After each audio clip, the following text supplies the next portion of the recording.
Clips, clips. And remember, citizens, always subscribe. Hit the notification bell as well. And $19.95 plus shipping and handling will keep you out of hell.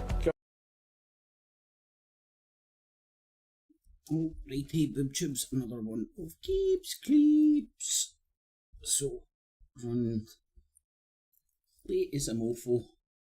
So I've got a million and one things to do, and I might need to go because I'm waiting for a plumber. But anyway, this is your daily PoliTITS fix. If you like politics, but you're sick of the tits, then watch your daily PoliTITS. Tits. For your fix. Easy for me to remember. Anyway, I'm running a big bit late, but the format, concept, very easy. Go around as many different English-based news agencies, talking holes, etc. as we can. Blinken arrives in Kiev to discuss US aid to Ukraine. That's coming from Reuters through TASS. Chinese whispers. Israeli forces press Gaza offensive from north and south. So let's see where that is fitting in on the news cycle in the editorial stance of all these different outlets. So BBC, Sky, Al Jazeera, RT, Press TV, German Wave, and was the French Frogs. That is actually called the German Wave, by the way. It's quite a cool name, isn't it? Rupert Murdoch's dead UK gremlin of talk. Sooner that'll be dead. Nigel Vadgies and Dangleberry of GB News.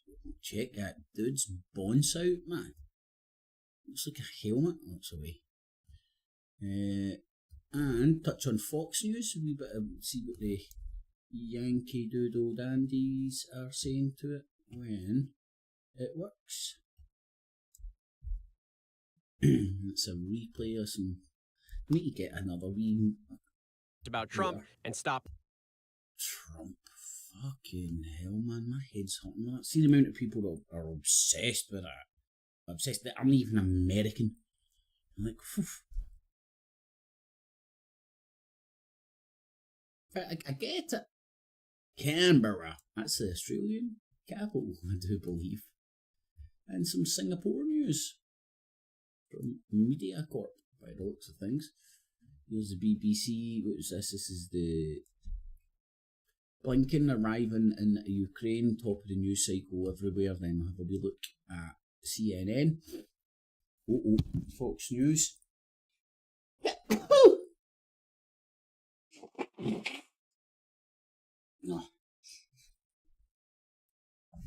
Fox News, Press TV, Fars News Agency.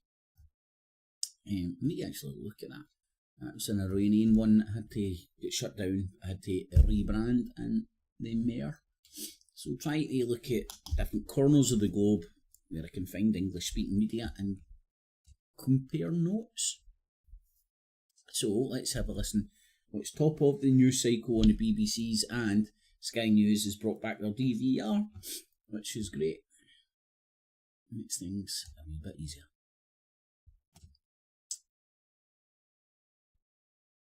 This is BBC News. Oh, The US says one of its staff members was killed and another injured as they travelled in a marked car to a hospital in southern Gaza. Hailed as a game changer, a new study suggests widely used weight loss drugs could cut the risk of heart attacks and strokes. Despite huge protests, Georgia's Prime Minister vows that Parliament will pass a controversial law today that critics say will silence dissent. America's top diplomat arrives unannounced in Kyiv as Ukraine forces continue to battle a Russian offensive in the east of the country. I think the levels should be alright there. Hello, I'm Lauren Taylor. We start in the Middle East, where the United Nations says one of its staff members has been killed and another injured as they travelled to a hospital in southern Gaza on Monday. It said the workers were travelling in a UN vehicle to the European hospital near Rafah when it was struck. There have been several clashes around the southern city of Rafah, an area where many people have taken refuge from fighting elsewhere in Gaza. Thousands of people have fled the camp. Israel has advised them to go to the Al-Mawasi area near the coast and to Khan Yunis. There's also been heavy fighting in Jabalia in the north of Gaza. Israel says it has returned to the area to counter any attempts by Hamas to re-establish its military capabilities in the area. Well, let's speak to our correspondent Dan Johnson in Jerusalem. And Dan, give us some more details about the UN aid worker being killed. Yes, we don't have a huge amount of detail yet, but we know that a UN vehicle was struck yesterday and that one aid worker was killed, another one injured. That incident has been condemned by the UN Secretary General, who's called for a full investigation into the circumstances. Antonio Guterres has used that to highlight the threat that humanitarian aid workers are facing in Gaza. The Israel Defense Forces say their initial review of that incident shows that that vehicle, although it was marked, was in an active combat zone and that they hadn't been notified of its route, and that may have been the cause, but the full circumstances are still being investigated. More than 190 UN aid workers have been killed since this conflict erupted in October, and it does outline the threat that is posed to humanitarian aid workers and to the Palestinian population as well, especially around Rafah, with the intensification of Israeli military operations there over the last week or so. And Dan, they've also been having to go back into areas that they'd previously cleared or said they'd cleared of Hamas. So tell us about the operation targeting Jabalia.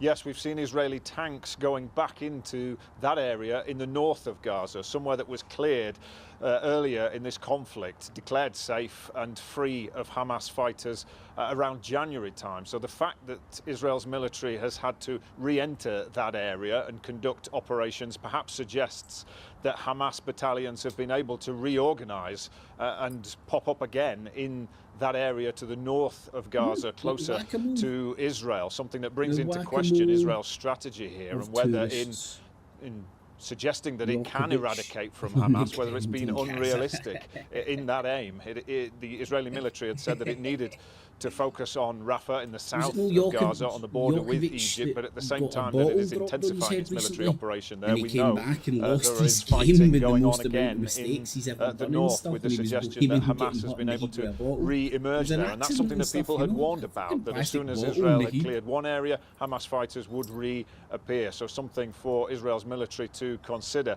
as they move forward with their potential offensive against Rafah in the south now. And we know that there are now hundreds of thousands of Palestinian refugees who are already sheltering in Rafah, who are now on the move again because of the intensification of military operations there.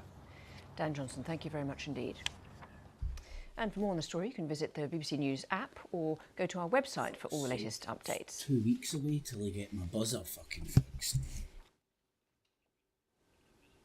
To Georgia next, Parliament is expected to take a final vote today on a controversial foreign influence law that has provoked huge street protests. Demonstrators fear Georgia would impose the same clampdown on media as in Russia, where similar legislation is already in place. Protesters say the law silences dissent and complicates moves to join the European Union. Well, let's go live to our correspondent Rehan Dimitri, who's in Tbilisi. And I understand overnight the protesters tried to block the parliamentarians from going in, and that didn't work. So it looks as though this is going to go ahead, doesn't it? They need to declare when foreign countries are funding nutbars in the country. Yesterday, Prime Minister Kobahidze has vowed to adopt this law. He said that the government is going ahead. No matter the protest, no matter the criticism that has been coming so far from Georgia's Western partners. We're now right outside the parliament, by the parliament, and you can see behind me there's already police reinforcement guarding the entrances to the parliament, and this street was just full of protesters. In the last minute or so, they moved to the main road outside parliament and to block the traffic. So they're now, we can't show it to you with the camera, but they're all here. There are lots of students. We know that a number of universities here in Tbilisi, large universities, students are on strike. They are not attending their lectures. They said that they will all be out here in the street protesting anti-Semitic this or law. something, I don't know. And what about the role of the hard to keep president? up with Because the what you are president, in now, theory, could veto this, but based I on what understand the that news that's tells you. only that's not considered to be something that will actually happen and make a difference this time.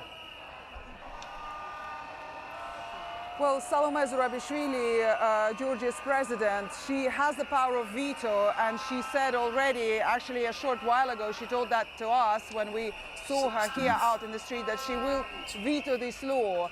What it will do is it will give something like 2 weeks period time.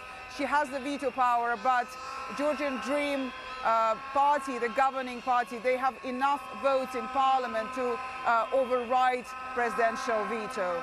The president is seen as a kind of pro-Western leader here, but she's largely ceremonial. She does not have executive powers. And Rehan, I mean, it sounds as though it's quite a noisy protest there, and in the past, Georgian protesters have actually managed to get people to change things when they've protested. Do you think now that this is actually over for the protesters and that there are no last-minute possible changes? Could say bold. It doesn't look like the government will change its mind, and they're expected to vote for this bill any moment now. But when it comes to the protesters, I think they're also quite determined to stand their ground. Otherwise, you know, these 3 weeks of protests would have been all in vain. And they believe in the cause that they're fighting. They believe that they are standing here and fighting for Georgia's European future. Otherwise, they fear that their country will be lost to its northern neighbour, Russia. To put in laws that foreign entities have to declare their interests. From Tbilisi. Well, it would be the foreign interests who don't want people to know that they're say could be a major taking over the country breakthrough. under the table. A new study has found anti-obesity injections could reduce the risk fucking of heart attacks, ridiculous. strokes, or Right, heart they- failure you get in the obese celebrities people, in America pumping regardless this of the shit. amount of weight they lose. Researchers spent 5 years studying more than 17,000 people in over 40 countries. They say the findings could prove as significant as the introduction of statins in the 1990s. With more, here's our correspondent Chichi Izundu. Obesity is considered a growing health problem in the UK because alongside it Even the can come BBC's other get health enough respect not to put their and one faces on treatment, the a weight fucking loss thing. drug offered on the NHS only from last year, could help reduce the risk of cardiovascular disease. A new study, in part paid for by the company which makes one of the drugs, Ozempic, is suggesting that the medication... Hold on a second. Hold on a second. Did you hear that? Let's play it again, Sam.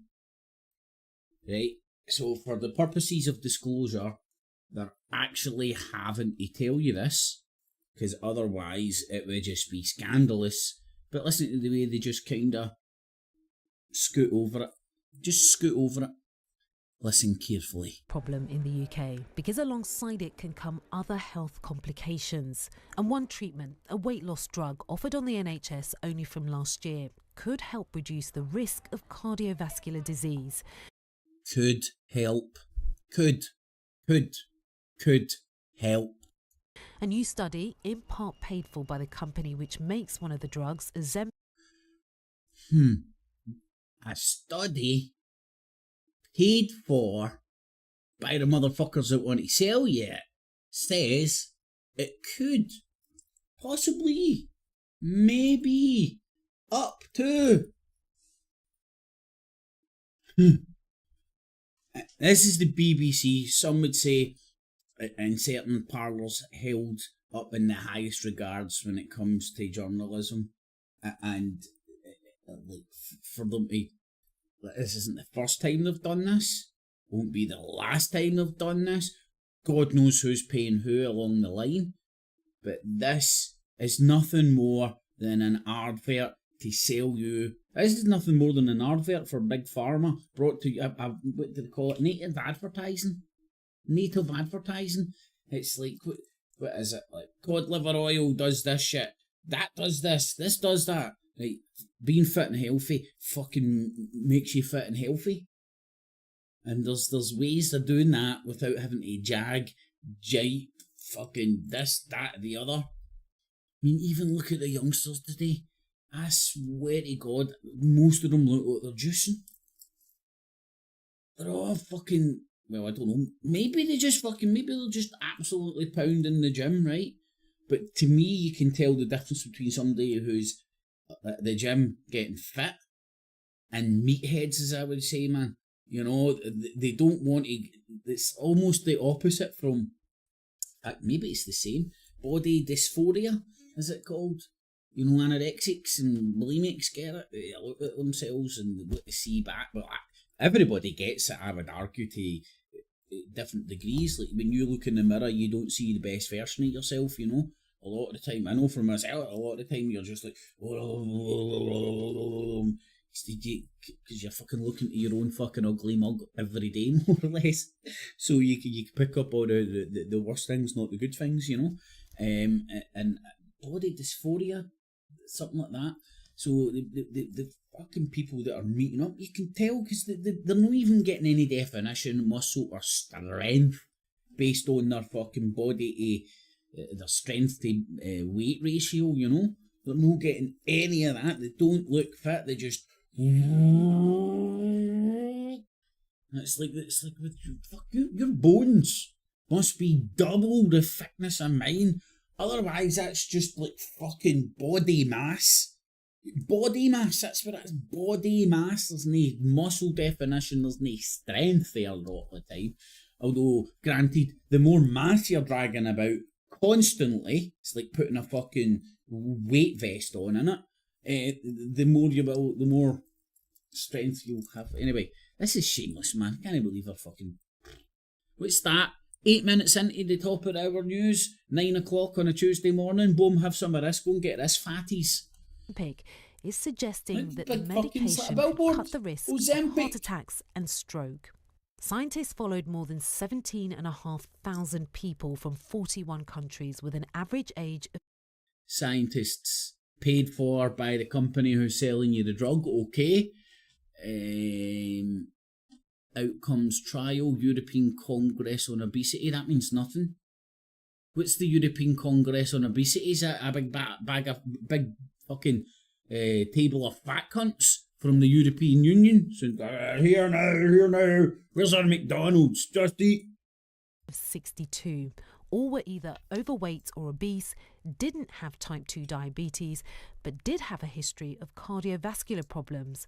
Half were given a dose of the drug, the other half a placebo. The report suggests that anti-obesity medications such as Ozempic suggests. So there's no this isn't science, right? It's a scientific experiment. Something everybody can reproduce worldwide and get the exact same outcome. See what this study, it's not an experiment, it's not a conclusion. It's they do something in a laboratory and go, well, it suggests. It suggests. It's not like, right, here's a petri dish, we want to get rid of that, this gets rid of that, and it gets rid of it. No. So, who am I there to so, what they're saying there has got as much gravitas as me suggesting, because this is only a suggestion, that their suggestions might be a wee bit of skill with, because they wouldn't be getting the bags of cash off of that fucking company, Ozteca, whatever. Look at that, oh, lovely little, it's just one little cartridge. This is what it looks like, citizens. You can get your own. Go and ask your doctor if you're a fat cunt. And Wegovy appear to cut the risk of heart attacks and strokes, oh, look, it's just a wee... of how much weight people lose. Whilst the study still has... So you take this fucking obesity drug, you don't lose any weight, but it's still good for you. Get it, fatties? You get it, fatties? So don't take this drug thinking you're going to lose weight. No, it's just going to save you. Somehow, some way. You might still fucking die for getting stuck in a door frame or something. But hey ho, just buy this drug. It's on the NHS, don't you know? So it's on the NHS, so all this company needs is more people to ask for it. They give it on prescription, cost no any money. The NHS then has to fucking order more of this stuff in, and this company is like, cha-ching, cornered the UK market. And the fucking obesity, boom! And you've got the Americans over there and the motherland of fat bastards, America. Their celebrities are fucking trying to take you this, give you this fucking thing. If indeed it's actually the same shite, but I guarantee it is. Over in America, to get on the gravy train, you need the celebrities to sell you. In the UK, you need to get onto the NHS by promising the sun will literally shine out your fucking asshole and vagina and Jap's eye. If you take this drug, you will live longer. Unicorns, fairies, and to be fully reviewed. part in the water and virgin Its births. findings as a game changer and could potentially change clinical practice Potentially. like other drugs taken to help cardiovascular conditions. I think it's a really important discovery, and it's an important change because it's the sort of thing we got with statins. In the 90s, when statins came in, we finally figured out that there was a drug class that would change the biology of this disease to benefit a lot of people. What are statins for again? Ozempic was originally used to help type 2 diabetes sufferers, but That's the demand exact same for it shit. has seen shortages in recent months, leaving patients struggling to get their prescriptions. Why these drugs are potentially helping fight things like heart disease is not yet that's the fully same known. shit the celebrities Scientists are think punting you over it in could be America. related to inflammation, and there are other chronic diseases they also think this drug could help. Chichi Zundu, BBC News. America's top diplomat Antony Blinken has arrived in Ukraine on an unannounced visit. What was missing there? Did anybody notice what the fuck was missing? Here's a drug. It solves this, it solves that, it solves this, it solves that. Oh, people, it's really rare right now. You better rush out and fucking get it. It's going off the fucking shelves quick. Right, what was missing? Did anybody notice? Right, fucking, I've got this. Aye, they're exactly the same, buddy. Because I was wondering whether it was a different drug, you know, fucking same problem, different drug. But it's the exact same shit because the stuff the celebrities in America are putting to every cunt. And apparently, some people have said that the celebrities that are using it, number one, they need to take it for life, or you do get diabetes. How'd you like them apples? And number two, they're all looking like fucking The Walking Dead zombies, but that's the fucking, it's the norm for fucking celebrities, innit? They all look like fucking, I think the last nice looking celebrity I seen, I was like, oh, you're actually fucking quite good, man. Instead of like, fucking, as soon as they fuck with their face, doesn't matter how good looking they were, they just ain't afterwards, man. Everything goes scale with, man. Fuck with their nose, just, there's something disproportionate about your face. You were better off with your big hooter when it fitted in with fucking the proportions, man. Oh, the thing that was missing, how it works. No, how the motherfucking thing works. Oh yes, it's a game changer. Oh yes, it's like shutting out gold bars. Well, how does this work? What does it actually do? Does it go in and chew up your fat? No. What does it do to your heart? No. Well, we don't actually know. What? We don't actually know. We know it works, because the study paid for by the company who's selling you this shit. Yeah, this isn't made up, man. This is craziness. So, let me get this right. Study funded. So the people who are writing this shit getting paid by the people who want you to say it's good, and the people who are saying, study, we don't know how it works, but the study suggests. Okay, it suggests that that's enough to sell you the drug. Cha-ching. So if you're a fat bastard and you buy into fucking bullshit on fucking line, on Celebrity World, on TV, on the BBCs, run out and get your fucking I'm a fatty jab. I'll stick to the gym and no eating. It's beer I need to fucking stay off of, man. I drink beer to stay sober, if that makes any sense.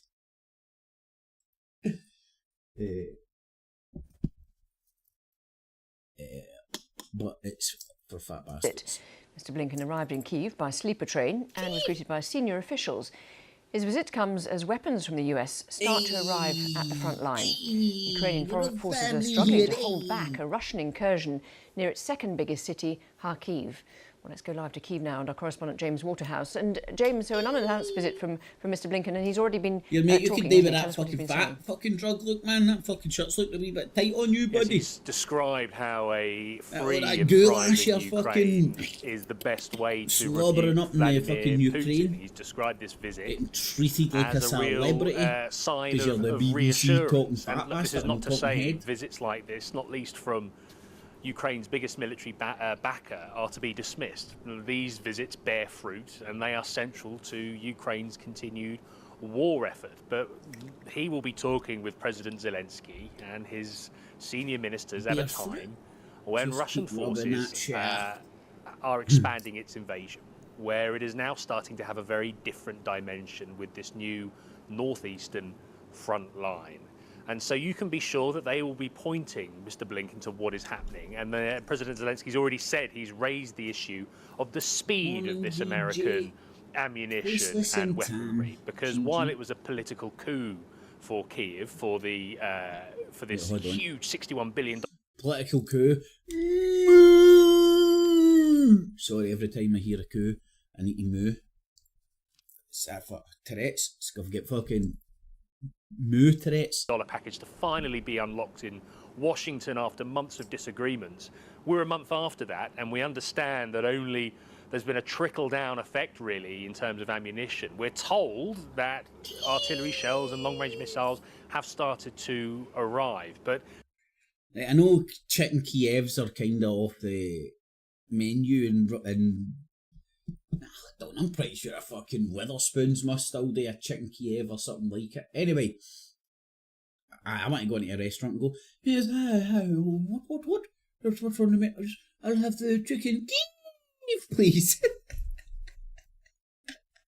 See if they know what I'm talking about. To give you an idea, Kyiv acknowledges, even if all of it was to arrive tomorrow, its goal is only to stay in the fight and hold the front line. Smaller than Tom Cruise, we've got man. more than 30,000 Russian forces thought to be part of gremlin this looking cross-border nose, man. He does incursion look like a into the wee Kharkiv region. looks We've got there, man. massive He's evacuations in poking the it. surrounding area. We've got a town called Vovchansk, which officials there you know somebody's say is being fucking levelled. And then you have woman in the yellow evacuations looks further bigger north than taller than in him, man. the Sumy region. Where there That's is constant embarrassing. shelling. Yes, It's clear welcome, Russians' say hello ambitions to our are little widening friend. and its confidence is increasing. So it is a timely visit by Antony Blinken, which of course is welcome too. And tell us what the troops or the generals, perhaps, on who are in charge of the Ukrainian side of things, are saying about how important those weapons are, but also about how difficult it is to get them to the right places. Yeah, I mean, there are huge logistical challenges when your country is on the receiving end of a full-scale invasion. There's a no-fly zone. You know, to give you an idea, if we heard... my country's under a full-scale invasion. Oh, what did Russia just do? It was a surprise attack. Well, is it a full-scale invasion where they're going to invade you in a full-scale manner? Or was it a surprise attack? Oh my god, like two contradiction in terms because of their bullshit and spinning newspeak. A jet flying overhead, I think a lot of people might flinch and turn their heads. So a lot of this kit comes by road or rail mostly, which is never as efficient as air or by sea.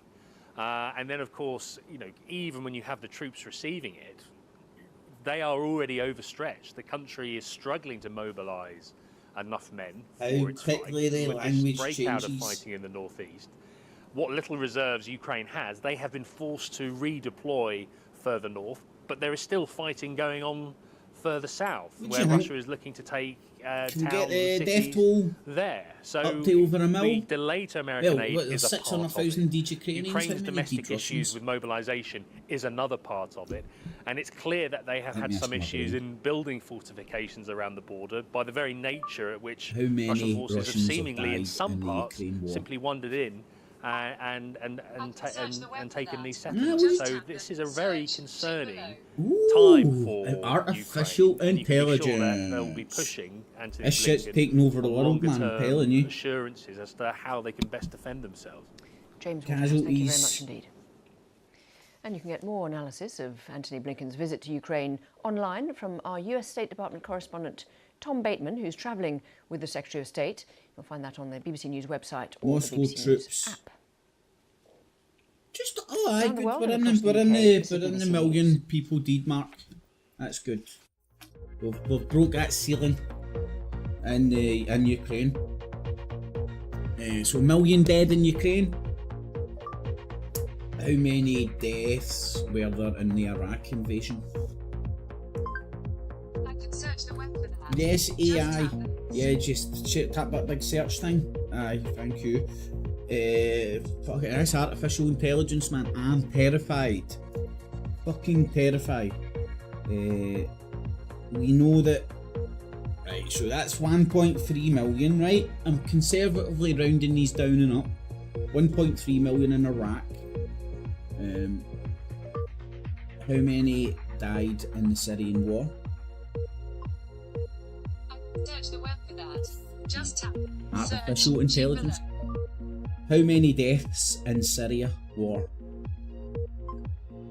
Here is information from Wikipedia. Oh, here we go. So, total. Right, so we're up to 1.3. This is Let's get just the latest under now on Donald 200,000 Trump's in hush money trial total. in So New we can York. say The 1.5 star mil. witness for the prosecution, Michael Cohen, how has many been giving dead evidence. He was once inside the former president's lawyer Gaza? and So fixer. that's He 1.5 spent mil. Monday on the stand outlining that's how for he made a another payment 40, to the adult film actress 35,000 to Stormy go into Daniels that. to stop her talking about a relationship she So claimed she had with Mr. 1.5 Trump. million. The defence and is expected to stress 35,000. Mr. Cohen's criminal Where record else have we got and openly stated bodies mounting dislike up? of his ex-boss. Here's our North America editor, Sarah Smith. Aye, remember, The star remember witness folks, for the we're prosecution not at is war. also their biggest The world will not look back at this. He's been to prison and, for telling lies to Congress. Whatever's left, So why should the and jury go, believe him well, now? what is Rude it, and over a loudmouth million, is already maybe been we called a could call it bully war? and a jerk in this trial. Yeah, under a He million's frequently just attacks a Donald skirmish. Trump online. Even the judge has asked him to stop it. Trumpism is fascism, and we must eradicate it from our body politic. Donald Trump can't answer back. He's been threatened with a jail No sentence if wonder he says fucking anything about Americans are Michael all Cohen or any of the trial witnesses. Let's check our media. So instead, he's highlighting a New York Times opinion poll that shows this trial is not damaging his political support. And there it is. It's Trump leading by a lot in every state. Every swing state leading by a lot. This trial is rigged. Donald Trump listened to his former fixer saying he'd do whatever was required for the man he called boss, including telling lies. Mr. Cohen described working to kill salacious stories that could have hurt Mr. Trump's first president. So let me get this straight. The dude in the box is saying, aye, well, whoever's my boss, well, I'd lie for my boss. Okay, who's your boss now? Team, not Trump. Presidential campaign, including Stormy Daniels' claim about a sexual encounter. For a felony conviction, prosecutors need to prove Donald He's Trump sitting in intended a to influence the chair. election outcome. He says he paid the hush money to stop He's his a wife finding out. shrimp from the Barbie. But Michael Cohen told the court he wasn't thinking about Melania, this was all about the campaign. Some high gay Mr. Cohen says he paid Ms. Daniels' lawyer and kept Donald Trump's name away from the deal, but told him every detail because everything required Mr. Trump's sign-off.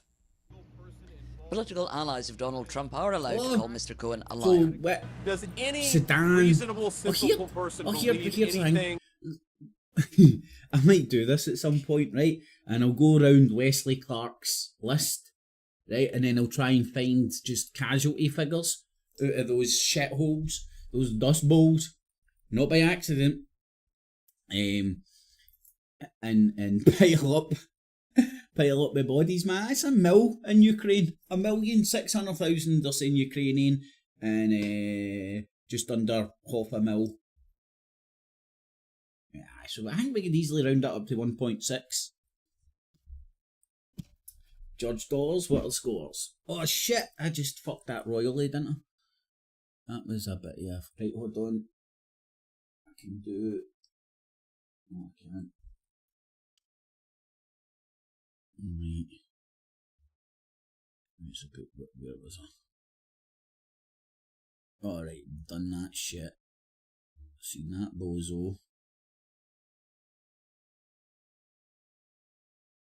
I'm going to go and get my weight loss jab. All right, aye. Well, we watched a wee bit of Mr. this. Cohen described working to kill salacious stories that could have hurt Mr. Trump's first presidential campaign, including Stormy Daniels' claim about a sexual encounter. For a felony conviction, prosecutors need to prove Donald Trump intended to influence the election outcome. He says he paid the hush money to stop his wife finding out. But Michael Cohen told the court he wasn't thinking about Melania, this was all about the campaign. Mr. Cohen says he paid Ms. Daniels' lawyer and kept Donald Trump's name away from the deal, but Seriously, told him what a every pile of detail shite, because man. everything required Mr. Trump's sign-off. Political allies of Donald Trump are allowed to call Mr. Cohen a liar. Does any reasonable, sensible person believe anything that Michael Cohen says? I don't think that they should, and I actually think that his testimony is going to hurt with any reasonable juror, and hopefully we have a few of those. Michael Cohen hates Donald Trump. He makes no secret of that. But will that stop the jury from believing his crucial testimony against his former boss? If just one juror is unsure of Donald Trump's guilt, that will be enough to save him from conviction. Sarah Smith, BBC News, New York. Scottish. She used to Northern work for Ireland's Channel First 4. Minister Michelle We rule O'Neill the is world. due to appear before the UK COVID inquiry today. Many expect her to be asked about the funeral of senior IRA figure Bobby Storey, which saw large crowds line the streets despite COVID guidelines. Let's go live to Belfast and our correspondent Sarah Gervin. And what can we expect from today? Yeah, well, at the time of the pandemic, Michelle O'Neill was the Deputy First Minister of Northern Ireland, and as such she was really at the heart of a lot of the decisions being made around how this place was going to deal with COVID. Now, this is the third and final week of the UK COVID inquiry sitting in Belfast, and so far we've had a real picture painted about what's being described as political dysfunction, bad relationships between politicians, and how all of that impacted on the decisions being made. The Stormont Executive, the power-sharing government here in Northern Ireland, had collapsed for 3 years in the run-up to COVID and had only been up and running again for a matter of weeks before the first case was detected here. So we're going to hear, I'm sure, Michelle O'Neill's reflections on all of that. But as you say, she will most likely be asked as well about her attendance at the funeral of Bobby Storey. At the time, it was the height of the pandemic. It brought a lot of people onto the streets of Belfast at a time when there were a lot of restrictions about funerals and about public gatherings, how many people could gather. There were a lot of accusations at the time that Michelle O'Neill and other senior members of Sinn Féin broke COVID restrictions. The party always denied that. They said they acted within guidelines of public health. The funeral was over who would win the war for search and artificial intelligence, OpenAI, and the former people don't it shut up undermined about this of Northern AI Ireland. So pish. expect all that talk about political dysfunction, about bad It's no relationships accident between all this politicians AI. here in Northern Ireland to be a big, big Everybody thing talking about AI tomorrow every here at the couple of- inquiry too. Sarah Gervin, thank you very much indeed. Everything's AI. In the US, one of the leading companies in artificial intelligence, OpenAI, has Cha-ching. unveiled its latest chatbot called GPT-4o. Products. They're trying to sell you shit on the back of all this AI stuff. And talking to the user. Our North America business correspondent Erin Delmore watched the launch from New York. Right, this is an 20 years ago, the biggest battle in tech was over who would win the war for search engine dominance. Google took the prize, and it isn't now just a multi-trillion-dollar company, it's Google took the also a prize. verb. I just So showed now, you how good enter the fucking latest AI fight was over there. who will lead on generative AI. The startup OpenAI Generative took the tech AI? sector by storm with its ChatGPT chatbot in late 2022 that could answer users' queries and carry out human-like conversation. Mark, you're not a vacuum cleaner. As of Monday, we're now seeing that conversation happen out loud. The company demoed a chatbot that can field questions and give answers via voice. I get the Asian looking guy, man. They're always fucking. They're like, what was the American word? Poindexters. For 4 and then exhale slowly. In the demonstration, the chatbot was asked to help someone prepare for a presentation by Demonstration, right? Right, hold on. Let's taking calming breaths. That's it. How do you feel? I feel a lot better. Thank you so much. And to tell a bedtime story, even changing its tone from sing-song to robotic. Oh, there's Count Spunky out a job. AI can tell you bedtime stories. No, tonight, Spunky la. Alright, I can do without your big fucking weird ass looking fucking lugs. Yeah, goth bastard. I'll use my AI for my bedtime story tonight. Thank you, Count Spunkulove. Bye-bye. It also helped the Unsub. user solve a math equation. Not solve it exactly, but teach him. Huh? It's like a fucking calculator! Oh my lordy fucking lord! They've cracked the code. That's it. Machines are taking over. Oh, hold on. When was the calculator invented? Some would say the abacus. How to solve it. OpenAI got out ahead of a few expect. Right. That's when you know that's a pile of shite. Right, they're spewing out all this push, hoping that something will resonate with people and they'll become the Google of the perceived AI, which is just voice recognition, and then an algorithm understanding what you trying to understand what you say. I bet you did they show you on the demonstration all the times it fucked up? I mean, like, really are people this gullible? And watch it will come from all angles. I'll be surprised if we get through any other of these talking whole news stations without AI coming into it in some dimension, whether it be fucking in the military industrial complex stealing your jobs, or it can do math equations. It's called a calculator, dumb bitch. Announcements, including one from Google this week, Microsoft next, and Apple in June. See? Selling you shit. A woman who saved her twin Selling sister from you the stuff. jaws of a crocodile has been recognised by King Charles for her bravery. Georgia and Melissa Laurie were on holiday in Mexico when their trip of a lifetime became the stuff of nightmares. Abby Smitten reports. Their family would describe twins Georgia and Melissa as keen and adventurous travellers. Back in 2021, they took the trip of a lifetime to Mexico, sightseeing and volunteering. With a group of friends, they signed up for a riverboat tour of the picturesque Manialtepec Lagoon. They were told it was safe to swim in the water. Within minutes, though, Melissa was dragged under by a crocodile. I actually heard her scream and I saw her being taken underneath. Crocodile done Diana. Does that work? Anyway, that's brilliant, man. A wee bit of heartstrings at the end. A woman saving her pal via crocodile. But let's see, Reuters are touching on. So, top of their news yesterday.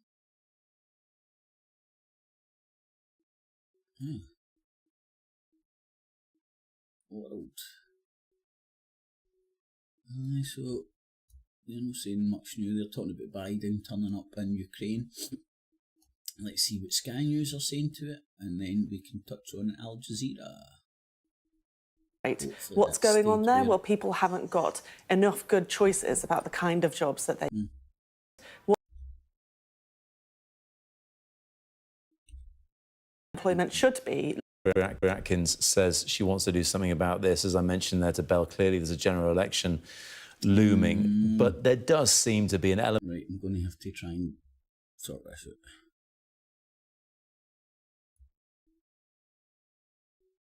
To the government. India's is the biggest democratic election in the world, and it's also the biggest... That's right. That's the biggest in the world. Talking about weight loss jabs. See, since the start of the lockdown, weight loss 79. Good morning, it is 9 o'clock. Coming up on today's show, we're talking about the weight loss jabs, hailed as the biggest medical breakthrough since the 1980s. The Defence Secretary announces 3 new warships for the Royal Navy. And what's the bravest thing you've ever done? A woman saved her own twin sister's life by punching a crocodile on the nose, and she's to get an award from the King. That story, much more to come. It is Tuesday, the 14th of May. Here are your headlines. Sure a new study suggests that weight loss injections could cut the risk of heart attacks and strokes by a fifth. The fight for Georgia's future. Parliament votes on new laws that protesters fear will put the country on the path to dictatorship. Students at a school where 75 pupils died from infected blood tell Sky News they want the truth. I see they're declaring foreigners coming in with piles of cash, steering our democracy, our politics. That's going to lead to dictatorship. And an apology. And we're presented with bottles to mix ourselves or syringes full of Factor 8 to inject ourselves. We were playing Russian roulette. And Manchester City manager Pep Guardiola tells Sky News they want to make history ahead of their match at Spurs tonight. To win the 4 Premier League in a row, you have to do something exceptional. And never before we were able to win the Premier League there. I would argue you don't. What you need to do is have the most money and the best accountants. A very good Man morning to City you. We start is with such a what's being shitty hailed wee as the club. biggest medical It breakthrough is since the unbelievable. introduction of More power statins to in the all the supporters and all 1980s. that. A new study suggests that weight loss injections could cut the risk of heart attacks or strokes. A new study suggests. Let's see if they mention where the funding for this study comes from. How a drug-making company can fund a study into their own drug and then get the fucking results published is beyond me. Like, surely there's got to be some rules about conflict of fucking interests. You know, the interest I want to eat and the interest I like doing a fucking genuine fucking study experiment. Again, this is a study. This isn't scientific evidence. It's a study. And the people who produce this study are paid for by the people who are going to make billions, if not trillions of pounds off this fucking drug. By around 20%. The 5-year study included more than 17,000 adults with obesity from 41 countries. Over the first 2 years of the study, the proportion of those who were obese fell sharply from more than 70% to just 43%. After 3 years of treatment, participants had a 20% lower risk of a heart attack, stroke, or dying from cardiovascular disease. Well, the GP and author, Dr. Ellie Cannon, told this programme why the data really could be a game changer for the health service. Technocratic. And NICE regulated these drugs within the last year. They actually said people could only have them for 2 years because of the sort of health cost analysis, and it wasn't actually sort of going to be worth it, if you like. And this data really changes things because what this shows is actually the benefit. Oh, so the previous data suggested that maybe you shouldn't take this for more than 2 years because maybe that's when you start fucking acting like a junkie. 2 years? Think of the gravy train. The gravy train. If the reports that I've heard coming from America are true, you need to stay on this drug for life. Maybe the fucking tobacco industry's in on this, you know, the fucking, oh shit man, our cancer sticks are down. Tell you what man, rattle up a new fucking injection thing, we'll call it fucking anti-fats. And again, anybody that's just tuned in, I've not heard it, I might have fucking missed it, but this study is funded by the company that's selling the drug. Right? And this isn't any secret. The BBC just reported on it. I'm pretty sure Sky News are a wee bit more bought and paid for than BBC, believe it or not. Give me sample. Let's see if the Sky News see it or have said it and I've missed it. It will last even longer than that, and this will be saving people money aside from anything else. Yeah, the famous old sales technique. How do I save money? How do I save money? Well, you save money by spending money. What do you mean? Well, you're sitting there, you're fed, you're watered, you're breathing. But if I suggest some shit to you very cleverly, I can suggest to you that you could possibly save money up to in the future if your leg falls off and you get a glass eye and a wooden leg. Huh? So I can save money by spending money. Yeah, it's just a coincidence. The person who's telling you can save money by spending money is the one that's asking you to the one that's going to take your money. Yeah, the way I save money is by calling people into spending money when they don't need it, you know? It's a bit like gold is better than money. Gold is better than fucking money. Save your money. Go and buy fucking gold. Alright, fuck, he's convinced me, man. Where am I going to buy this gold? I've got gold to sell you. But I thought you said gold is better than money. Aye, but I've got gold to sell you for your money. See, gold... Don't ever logically think about any of these charlatans, because your head will hurt, right? Somebody wants to tells you that gold is better than money, and they want to sell you gold, then ask them, I thought gold was better than money, but you're willing to exchange the gold you have for money. Thus suggesting that you think money is better than gold, thus you're willing to exchange it, but you're telling me gold's better than money. I'm mega confused. Anyway, so the person that's paying for this and the people who produced the study, who wouldn't get fed, wouldn't have their Ferraris, their 20 million holidays a year, if they didn't say what this company wanted them to say. Get it? Plateaus, go and get your jab. Having a heart attack, having heart disease or a stroke is very costly to a health service. So I think this is going to have to change things. Cha-ching! Fucking scandalous. How do you like it? How do you like them apples? I don't even think Sky News has touched on Israel yet. They completely just blew it. I think they figuratively nuked that area of world from the news cycle yesterday. Our science correspondent Thomas Moore has more on this story for us. And Thomas, I guess gauge for us quite how significant a 20% reduction in the risk of heart attacks is, and whether it comes as a big surprise for a drug that, of course, was targeting trying to help people who were overweight in the first place. Well, look at the impact. Wrong. The drug was for diabetics. I'm pretty sure that's already established. Now, remember, I don't even know if this fucking... Oh, hold on a second. I want to check something out. Sky News bullying.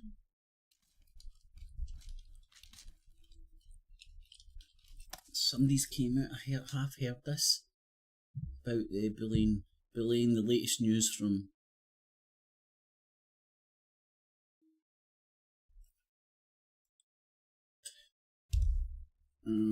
Sky News accused of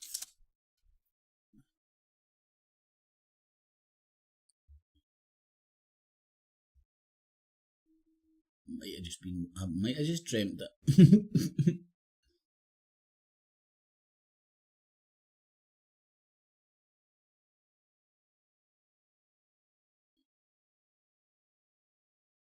I need to keep on top of that. Missed it. Fucked it up.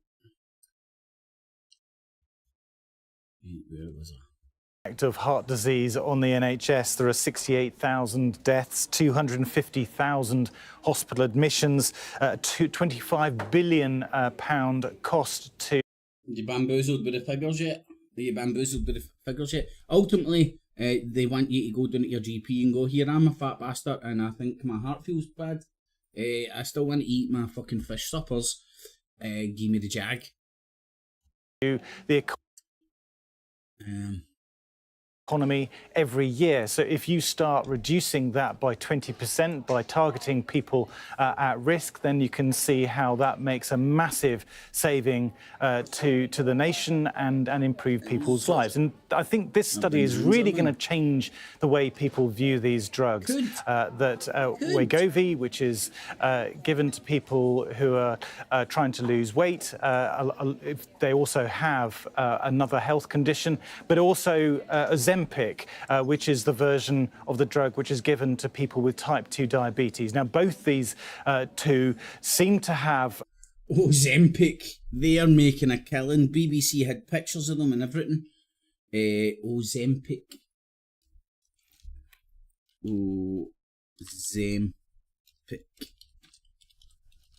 Weight loss drug. Not type 2 diabetes, I'll put in weight loss. It's Ozempic, sorry.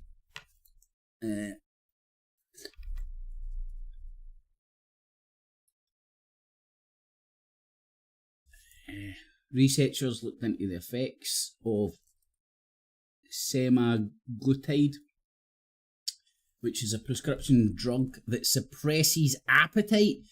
In fact, I was like, it works in your nut. It doesn't get into your body. This fucking does something to your the shit in your gut, and the shit in your gut is the stuff that communicates, goes up to the brain through your blood, through the blood-brain barrier, for receptors in your brain to know when you're hungry, when you're not, etc., etc. So it's like the wee communique between your brain and your gut. And this shit goes in. It's in your nut, man! Fuck me! The fucking Borg! Oh, hold on, I take it back. The Illuminati are fucking real, man. What the fuck is going on here? Oh, man. Monkey see, monkey do. What the fuck? Who the fuck are this mob? Who the fuck are they, man? This is actually worthwhile, at least. I lost 5 pounds. Screwing with my brain, so I did. It was really fucking good, so what? Bill Bob. Right, why this? This is crazy the way this works sometimes. I don't know what's wrong with it.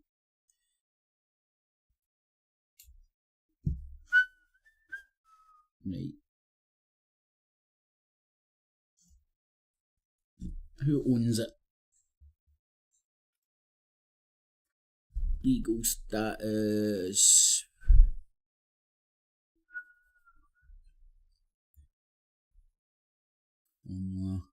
Makes all perfect sense to me. I know everything now. Trade names. It's all the same shit under different names.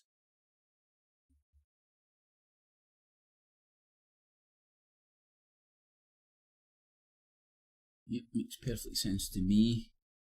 Anti-diabetic medication. Anti-obesity. Long-term weight management. Aye, get on it for life, yo. Oh, man. A glucagon-like peptide receptor agonist. Receptor, or the receptors know the ones that are in your fucking nut. This is nuts, man. It was approved for medical use 2017. And what's that? Fucking 7 years later, and it's on the gravy train of the NHS. These cunts are retiring big style, man. What a bonanza. It was the 90th most commonly prescribed medication in the United States. Cha-ching! Number 1! That's what we want to be. No, not after this marketing, man. I can see them breaking that fucking ceiling. Medical uses. High dose formula. In March. In combination with a reduced calorie diet, right? So take this shit, but you also still need to fucking not eat shit. To stay. I mean, come on, you fuck, man. Like, I'll be honest. This is fucking Lord of the Fly shit, man. See if you're stupid enough to fall for this crap. On the same token though, man, you could see yourself wanting, if you knew any of your nearest and dearest was on this shit, I would be borderline wanting to kidnap them and lock them in a fucking padded cell until they seen the light. This is nuts, man. Padded cell with an exercise bike. I'll come back when you're fucking skinny, you fat cunt. And you're no getting your jags. You know, the Doc Cotton. Getting Nick Cotton off the junk style. There's a blast from the past, man. That's got to be the 80s. I think they locked them up. Eating disorders. Binge eating disorders. Obsessive thoughts about food. Right, like, see, it's in your nut, man. It minimises your thoughts. Whether it be, oh, hold on, man, I might eat a fucking full cake. Oh, hold on, I do want to eat a fucking full cake, I'm starving. But, oh, lordy, lordy, lord. Aye, right, so, I'm all about, aye,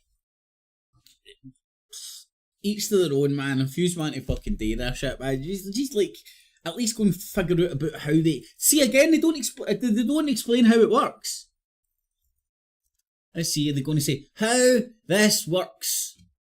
No, just it's used for this. Genetics. Good stuff. Oh, there's a bit of alright. They need to get in on the fucking need to coin it in before 2031.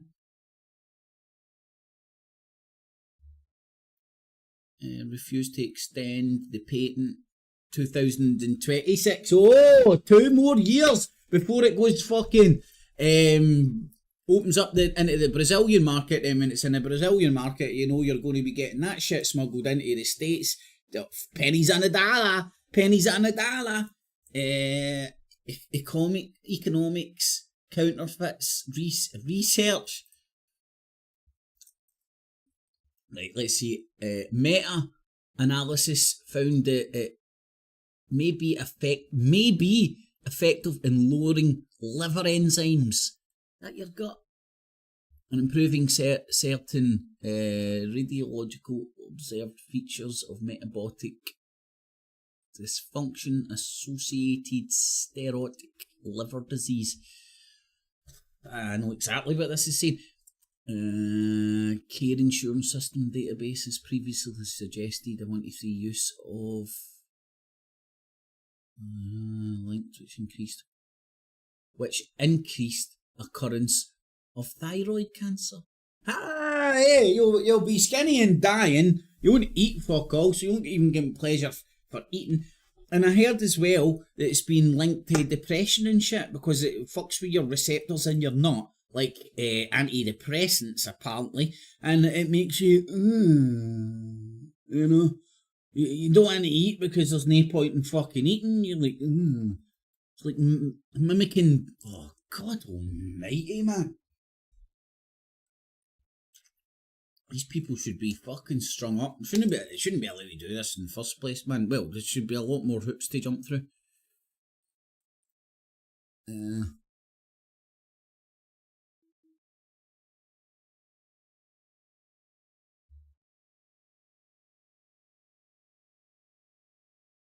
Says it's not associated with cancer. I always love that. And don't you just love, like, imagine like those studies came out and went, oh aye, by the way, this gives everybody that takes it cancer. Oops. How many motherfuckers have they just given? Millions of people worldwide. When was that study they were talking about? 2014, 10 years ago. So 10 years ago they were fucking floating this shit about no knowing what it was or what it done, just giving it to cunts like, yeah, get to him, we'll watch him and see what happens. Yeah, only one way to find out. Yep, I don't think, maybe I'm stupid and missed it. Contradictions, data from rodent studies. Thyroid indicates that use.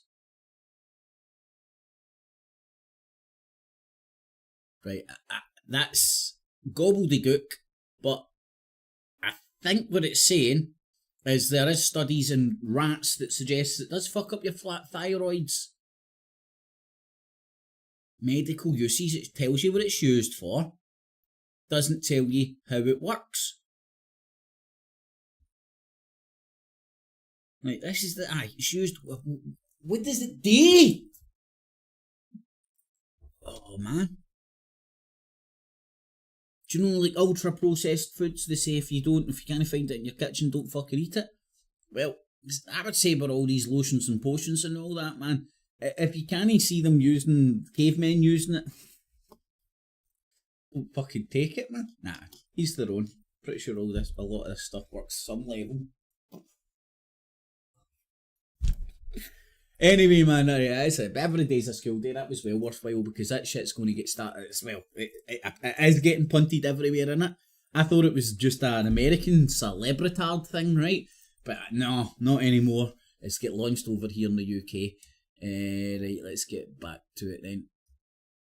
an effect on people's underlying biology, independent of their weight, that it can reduce their risk of heart disease, and that really is going to change the way people view these drugs. Oh, just heard what you said. So they're going to start giving it to skinny cunts now. So, alright, so they've cracked the fat market. So if you're a fat bastard, get on it. Now they're like, oh, well, we're also kind of maybe possibly helps your heart. That's the same shit they said about aspirin. Remember they said aspirin, taking aspirin a day, man, you're fucking won't die of a heart attack. Boom! Aspirin, fucking rate of people were popping aspirin went through the fucking roof. Marketing genius. Whoever's trying to punt this shit, right, yeah, we've got something that apparently by some reports that actually does help people with diabetes. Although, is that not just a fat bastard disease? I don't know, I'm not a doctor. And I don't put doctor in my name. Anywho,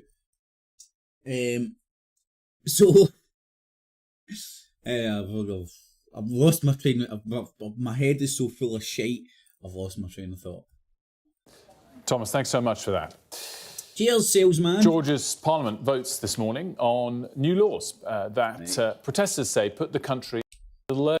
As we've seen, Putin cannot democracy, and so we do condemn that influence. And Russia influenced American elections. What you doing here, pal?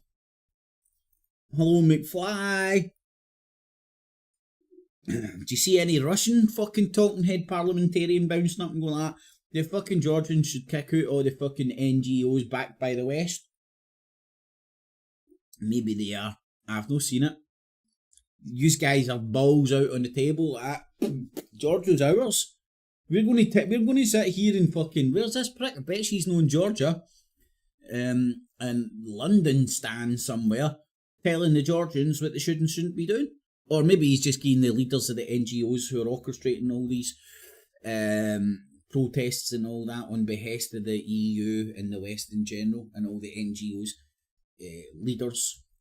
we very much encourage people to resist that influence from Russia. I think. Wow. Right, so he's straight up in the cabinet, I'm pretty sure. I recognise his ugly mug. And he's encouraging people to resist. Mate, do you not think it's up to the Georgian people whether they want the KY jelly or they want to put up a wee bit of a struggle? You don't think it's up to them? Yeah, pal, open your eyes when I'm talking to you. Oh, I've got it. They should, not least because, Putin has demonstrated, and not least. Oh, look, this cunt, man, he can't keep his eyes open. Hey, man. Least in Georgia, that he's not good for the world and not good for his neighbours. Our international affairs editor Dominic Waghorn joins us now live. Putin's just not good. I would suggest Allbran. That's why I'm waiting for a plumber. From Tbilisi in Georgia. Dominic, good morning to you again. What's the status of play there now as we await this bill making its path through Parliament? Yeah, well, I think it's fair to say, Wilf, that the crisis is only deepening here. The final reading of this bill, the Foreign Agents Bill, described by the White House as Kremlin-inspired, that's going to happen this afternoon at 3 o'clock, and then effectively the law is enacted into the statute books. And that then will allow, according to its critics at least, the government to have much more authoritarian powers over the media, over human rights. Right, let's get this straight. What is the law? Okay, they're not touching on that because it's uncomfortable. So let me tell you what the law is. The law is NGOs, non-governmental organisations, have to declare where their funding comes from if 20% or more comes from foreign sources. That's what this law is. Who's angry about this? The West, who are funding all sorts of NGOs inside Georgia to cement their control over the Georgian people. and Georgia itself. And now we're witnessing their information war talking heads come out and spin it the way they spin it. And we'll have a wee look at RT later on in a wee second. See how rights organisations over civil society here. And it's a very similar piece of legislation, whatever the government says about it, to the same kind of laws that Vladimir Putin has used and Lukashenko in Belarus.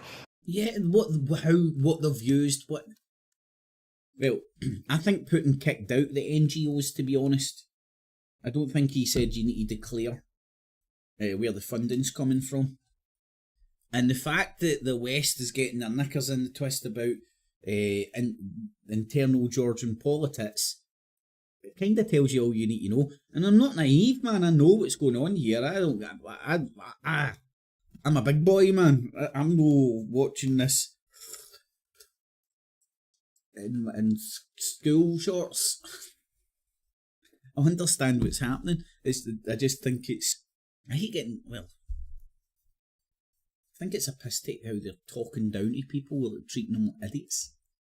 To continue the country's slides into despotism and dictatorship. So it's very bad news in the minds of many Georgians, which is why they are out again this morning in their thousands. In the minds the question of many is, what Georgians, can they do to stop that's this? why And the also, government, who was democratically elected, and now they're using their power to put in laws which are reasonable, but all the NGOs have stirred up all the great unwashed or whatever inside Georgia to go and do this.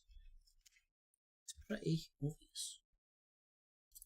The West do to stop it, because we've had anything from that more measured response from Grant Shapps to full-throated condemnation from a number of European officials and from the White House about not just the law but also that extraordinary, very Russian-style repressive police brutality we saw yesterday on the streets of Tbilisi. The kind of brutality we're far more used to seeing.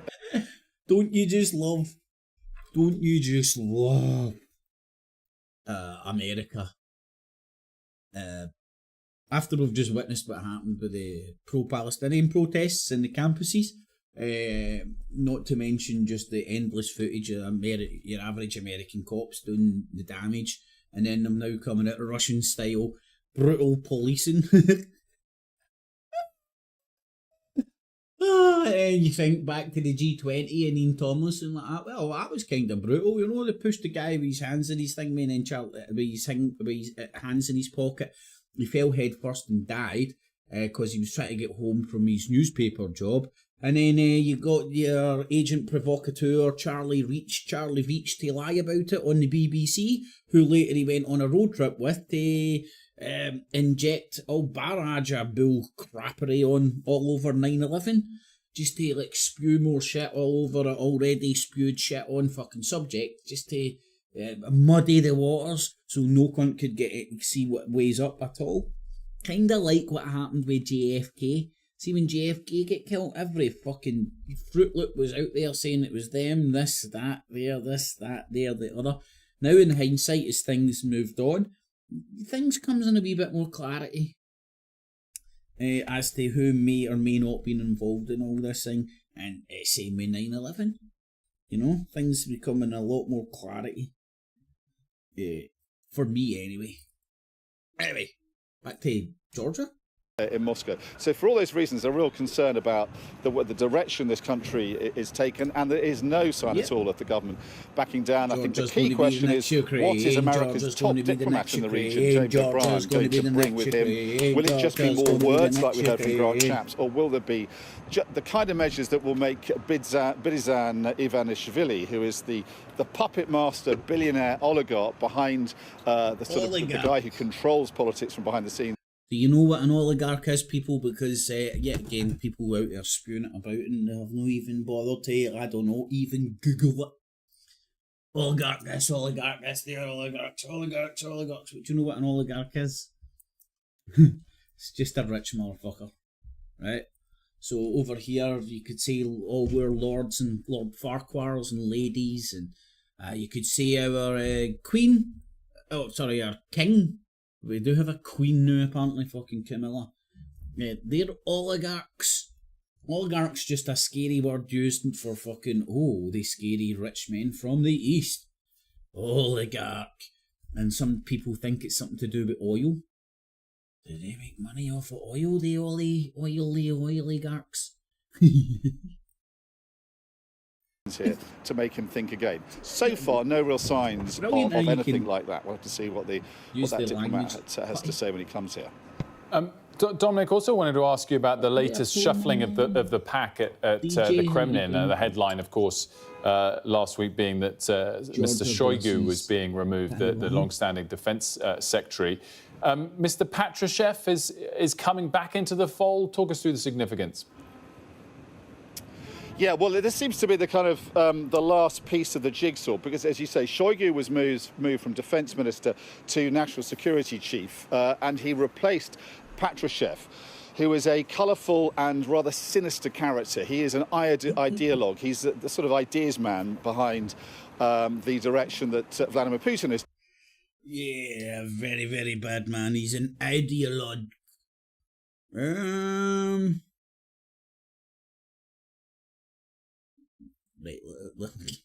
Taken his country in. He seems to believe in pretty much any conspiracy theory that's going. He combines a kind of paranoia about the way that the world is treating Russia with delusions of grandeur about the restoration of the Russian Empire. So he's put a lot of thoughts and ideas into Putin's head over the years. So I think Western observers will be relieved that he's been taken away from that position.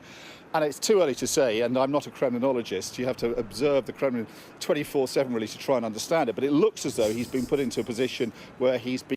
I'm not a criminologist. You need to study the Kremlin 24/7. Well, mate, why don't you come over here and get a criminologist to fucking study our fucking parliament, you know? Can you imagine if... this probably happens, because I think that guy that got moved sideways, his son got caught with his fingers in the till. You know, it happens all the time, man. Anyway. Been demoted, so a kind of advisor role to Vladimir Putin. So he'll still be in a position where he can kind of influence his lord and master, but he won't have control over the kind of intelligence gathering, the security information. And that previous role he had, that Shoigu's taken over, was particularly dangerous because it not only gathered the information, it also combined that with advising Putin on what to do and to some extent implementing those decisions. So I think his apparent demotion will be encouraging to observers in the West, except for the fact that it looks as though Putin is getting his act together and he is bringing about a reshuffle that might give him a bit more reality in the way he views the world, and that may or not be a good thing. Dominic Waghorn, as always, thanks so much for that. Well, we played a little bit of our interview there with Grant Shapps from this morning, and Mari's here to discuss more of that. Mari, we played the clip there about his views on the situation in Georgia, but the focus point, really, of the interview was about defence spending. Yeah, absolutely. So after the big speech we had from the Prime Minister yesterday, all about security, all about keeping the nation safe, and essentially, better the devil you know, stick with me, rather than taking a risk on Labour and Keir Starmer. Grant Shapps this morning was telling you something quite similar, so he was wanting to make sure he said... Take a chance on me.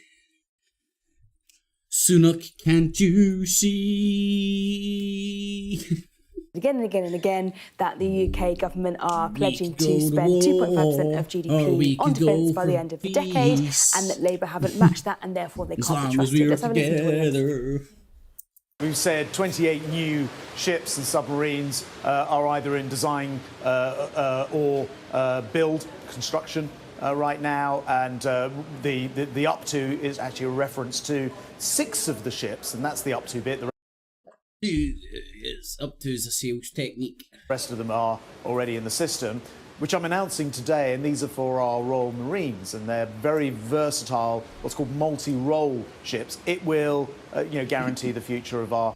That sounds like a code name. What does the multi-role ship do? Well, you see, it's got multi-roles. Oh, thank you. Commando forces, and as you rightly point out, we've said we're going to build 3 of those, and then possibly another 3 as well, which is why it's up to 6. So there you've got the Defence Secretary outlining exactly what they're spending this money on, and essentially these 3 new ships and maybe 3 others, bit of a grey area there. They're saying essentially, I mean, it's not like we're reporting the news or anything here, so maybe up to possibly this weight thing could maybe up to possibly.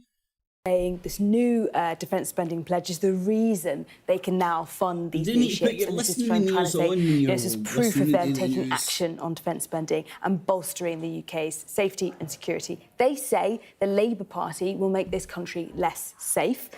Some would say quite an incendiary comment. The Labour Party have found fault with that and say it's an outrageous comment to make and that they are being responsible fiscally, but nonetheless will keep the country safe. Right, great stuff as always. Thank you very much. Time now for all of the day's other top stories, which Leah's got for us. Thanks so much, Wilfred. Ukraine has warned that its war with Russia is becoming more fluid, more dangerous. Let's bring you a bit of context on that. The major concern for Kyiv is the opening up multiple fronts in the east and northeast, where Russia is working to stretch limited Ukrainian resources. Russia continues the Donetsk region, particularly around Chasiv Yar, a hilltop city that would offer a gateway to the rest of the eastern region. But it's the north where they've made the most rapid advances in the last week, capturing around 40 square miles of territory and could soon be within artillery range of Ukraine's second city, Kharkiv. Kyiv has rushed troops to the area, but Russia continues to make advances today, entering one of the largest towns in the region, Volchansk. Our security and defence editor Deborah Haynes reports from the embattled town,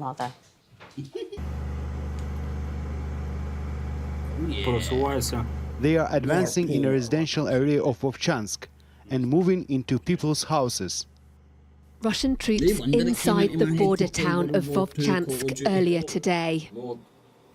This drone footage was shared exclusively with Sky News by a Ukrainian soldier who's also on the ground battling the assault.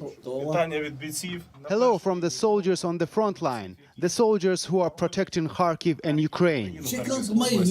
Denis speaks about Russian movements from a secret location inside the town. This is just the first wave. They are testing our defenses. They are preparing their artillery. When they completely enter the town, they will bring in their reserves. As he's talking, Russian soldiers suddenly appear on the live drone feed. They are behind the trees now. You will see them moving soon. We see 3 people running. Sky News has verified the location of the pictures. Are they Russians? They're the Russians. Yes, they come in groups, like these of 3 to 5 soldiers. As they scan the terrain looking for targets, there's frustration that Ukraine is once again having to battle an invasion in the northeast, 2 years after Russia's last assault. Denis believes his side should have built better defences. We are fighting for freedom and truth. We defend our interest, the interest of our state, voluntarily, and we believe that this truth needs to be spoken. That also means showing us how Ukraine is fighting back. This is the outskirts of Volchansk. The Russians are evacuating the wounded. His team relays the coordinates to another unit. Moments later, there's a strike seemingly on the Russian position. They work relentlessly into the night, trying to defend their land. Deborah Haynes, Sky News, near Volchansk, northeastern Ukraine. A watchdog has warned that dangerous criminals are being released from jail early to cut overcrowding. The Chief Inspector of Prisons, Charlie Taylor, raised serious concerns about the government policy. This was following an examination of Lewes Prison in East Sussex. And he warned that safe risk management was being undermined by the early release scheme. Well, the government says that prisoners found guilty of serious crimes and those serving sentences of more than 4 years are not eligible for early release. A bit of breaking news for you. In the last hour, a court in Austria said that the infamous rapist, Josef Fritzl, could be transferred to a regular prison from a psychiatric unit. His lawyers say it could eventually pave the way for the conditional release of the 89-year-old from prison. Fritzl, who has now changed his name, raped his daughter as he held her captive for 24 years, fathering 7 children. fuck's sake. I've forgotten. One of Europe's most notorious people smugglers has been arrested in Iraq. This is according to security officials. Barzan Majid, known as the Scorpion, was held... Right, come on. Come on, fuck. Right. What cartoon am I thinking about that had the bad guys were like Scorpion or some shit? It was like a cartoon mask or some shit. What the fuck was that? And the bad... Somebody must know what I'm thinking of there, man. It's laughable. In the Kurdish region of Iraq by security forces on Monday. Majid has been wanted since 2022 when he was convicted of people smuggling crimes following a joint UK-Belgian investigation. The crime agency said he had attempted to smuggle 100 migrants to the UK in small boats and trucks. And a woman who saved her twin sister from a crocodile attack is being honoured by the King for her bravery. Georgia Laurie from Sandhurst in Berkshire punched the crocodile in the face. I didn't know how well I done until the King told me. Right. Ukraine been reporting from there. Right, what's missing? The situation is that we're going back to Ukraine. Perhaps the most shocking. Infected blood. You're kidding me, on, are they? It's a sweet return. They're just ignoring Gaza. As possible. They're just ignoring it. That is draw-dropping. Unless I'm getting hot with a memory rate. And the government reaction that they've been waiting for, battling for no... Sky News, they get hot with the dumb ray. But we set up a competition as a sister competition to our wildlife one, and we discovered very... My fucking lordy. Hey, that actually just makes doing this a worthwhile exercise. And anybody that watches can now go, do you know that Sky News is ignoring Gaza today? Well, I do. Right, let's see if I can get Al Jazeera in the house. After 27 minutes.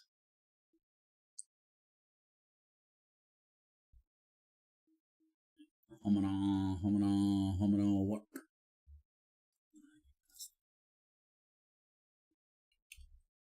Oh, there we go. Come on. Kick in.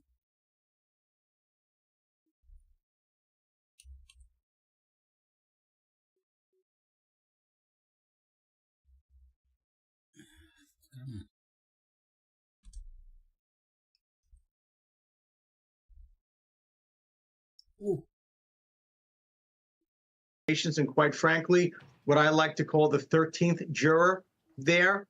The 13th juror is the present state of the United States economy, the present state of our... To contribute to the global spike of internally displaced people, floods, storms, earthquakes, and wildfires. I'm going to do the chief executive of the ODI Global Affairs think tank. She's also led the UN.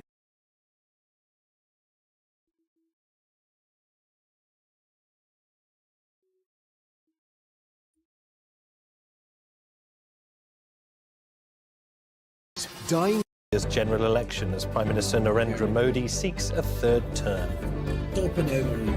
Drama in the build-up to Saturday's big heavyweight fight as one of the boxer's dads ends up with a bloody cut on his head. Man, that's it. Peter will have the details in sport.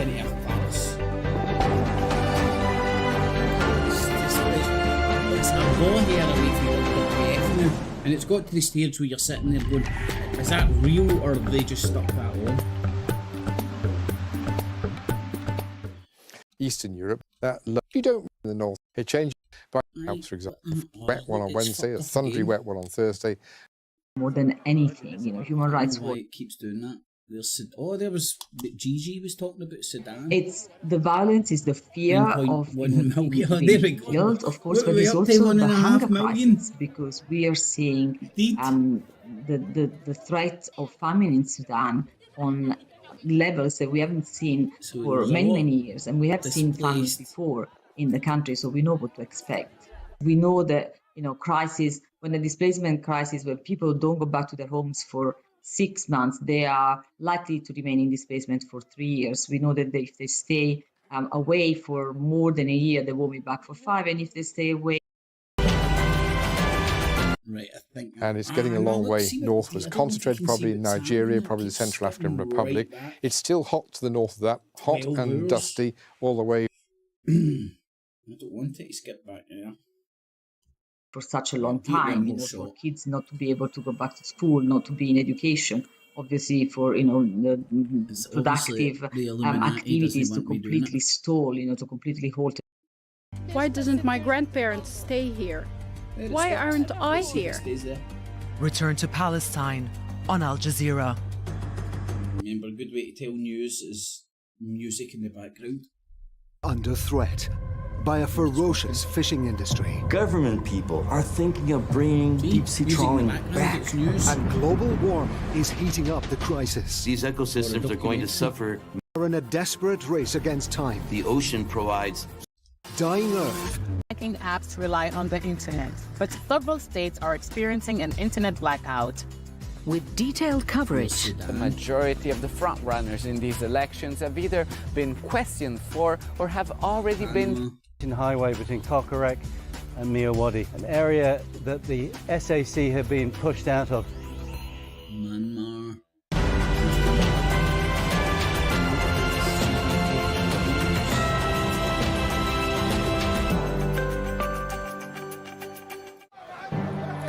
A frantic search for survivors after Israeli airstrikes hit civilian areas in central Gaza, killing at least 14 Palestinians.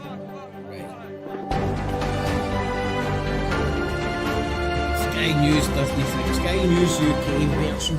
I'm Cyril Vanier. It's good to have you with us. This is Al Jazeera live from Doha.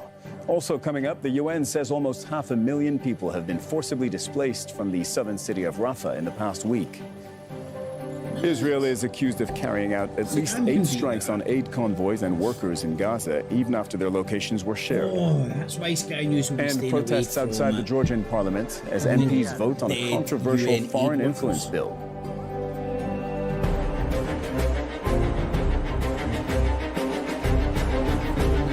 Foreign influence bill.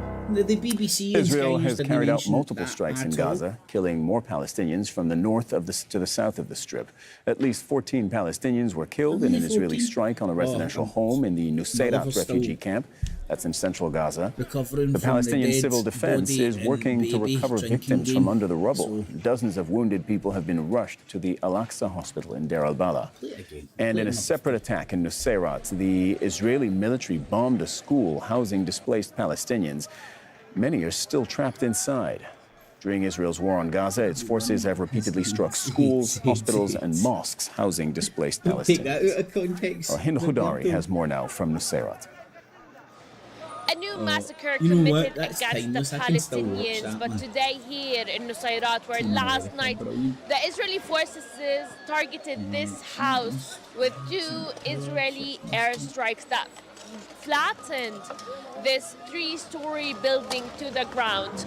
According to the people around us right now, according to the neighbors, they're telling us that this was a 3-story building that had a lot of displaced Palestinians Sky News that UK came is from interesting. Rafah. I met one of the families. Murdoch moved neighbors of the families. He says that he has at attention least from Sky, sold 8 Sky News family to members Comcast, still stuck the American underneath the rubble and the ceiling of this massive. I never house. we don't really As you hear see, much about them Palestinians over are here in the using UK. very basic More well-known in equipment, America, their bare maybe bare worldwide as hands well. to help And get any body or any 1, 2. person under this ceiling.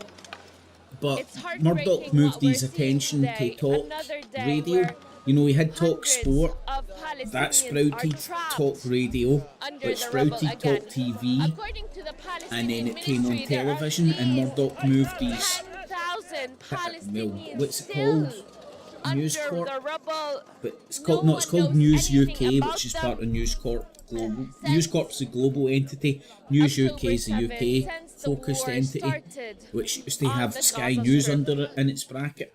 Hundreds of thousands of Palestinians are being forced to flee because of Israeli advances in the north tried and to south. launch Talk The TV, Israeli which army has recently divided just the took strip off through the television because it was so-called failing. corridor, which It was it getting controls. no In the north, viewers. Israeli soldiers and tanks have advanced further into the Jabalia refugee camp, and they've been engaged in fierce battles with Palestinian fighters. Airstrikes in the area are supporting that ground operation, forcing tens of thousands of Palestinians to flee. But escaping to the south is not an option. There's an Israeli buffer zone, as we explained, that prevents this, so most are fleeing west. In southern Gaza, doctors at the Kuwaiti hospital in Rafah have received calls from the Israeli military ordering them to evacuate the medical facility. Meanwhile, Palestinians are still trying to flee Rafah towards Deir al-Balah in the center and al-Mawasi.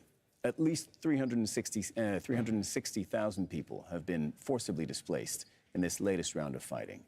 Al Jazeera journalist Aziz Al-Kahlout is one of the tens of thousands of Palestinians leaving Rafah after Israel's renewed military offensive.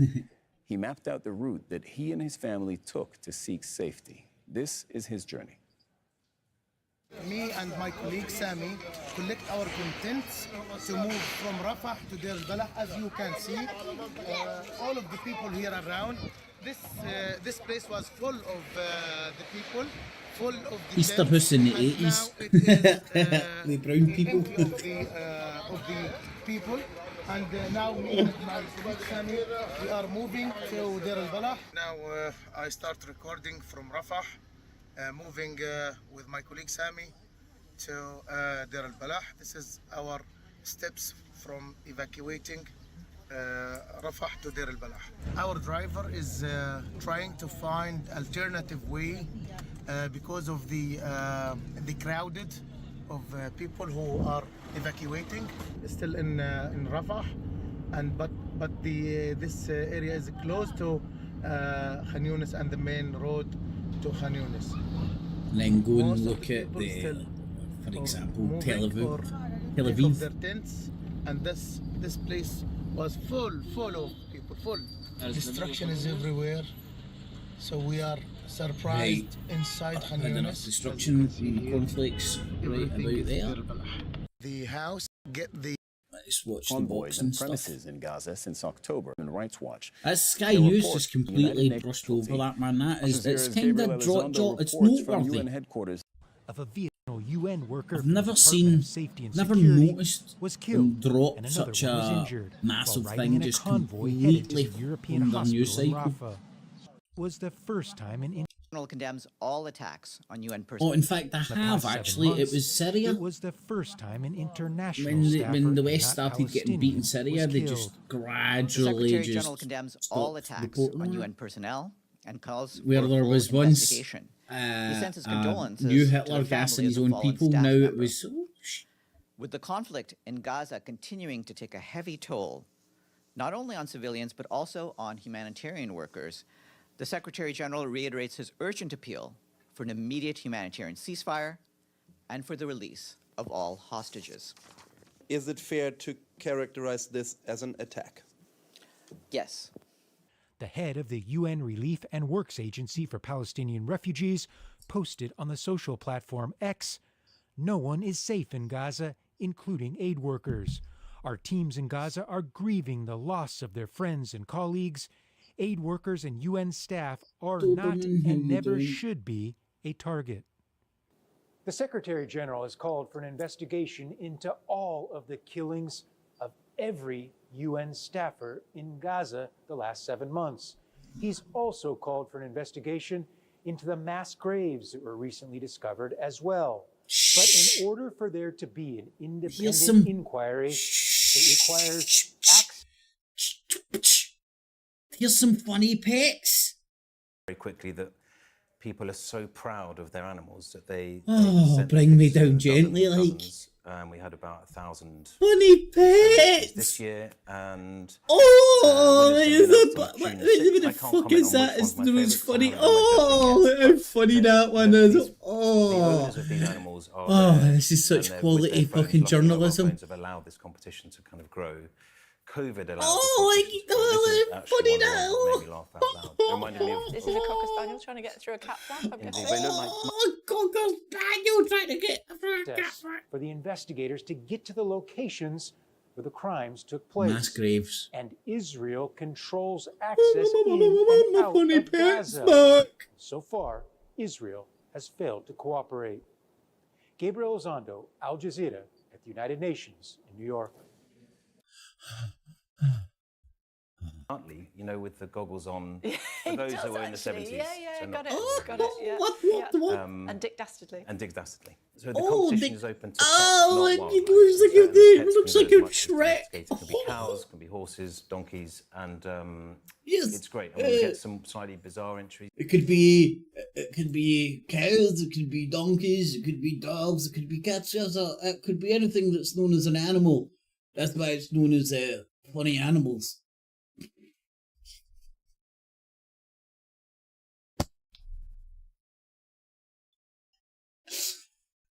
Sometimes is this CBeebies? Is this Blue Peter? Is this fucking John Craven's news round? Used to speak to you as more of an adult than this fucking pish. It's like ABC News America. The level they've dragged this down to, which makes sense because it is owned by Comcast America, isn't it? Sometimes dragged it down. a worm entered, and I don't think that look at that! So the anthropomorphic part. It's so good. We've seen it twice. Behaviour Comedy pets. We enjoy. And there was someone that said something to me the other day about the competition being, you know, he said, yeah, but it's just the light side of life. And I said, yeah, but the light side of life is as important as... Yes, it's as important as dead babies Stephanie and Decker has more from the genocides. Jordanian capital, Amman, since the Israeli government has shut down Al Jazeera inside Israel.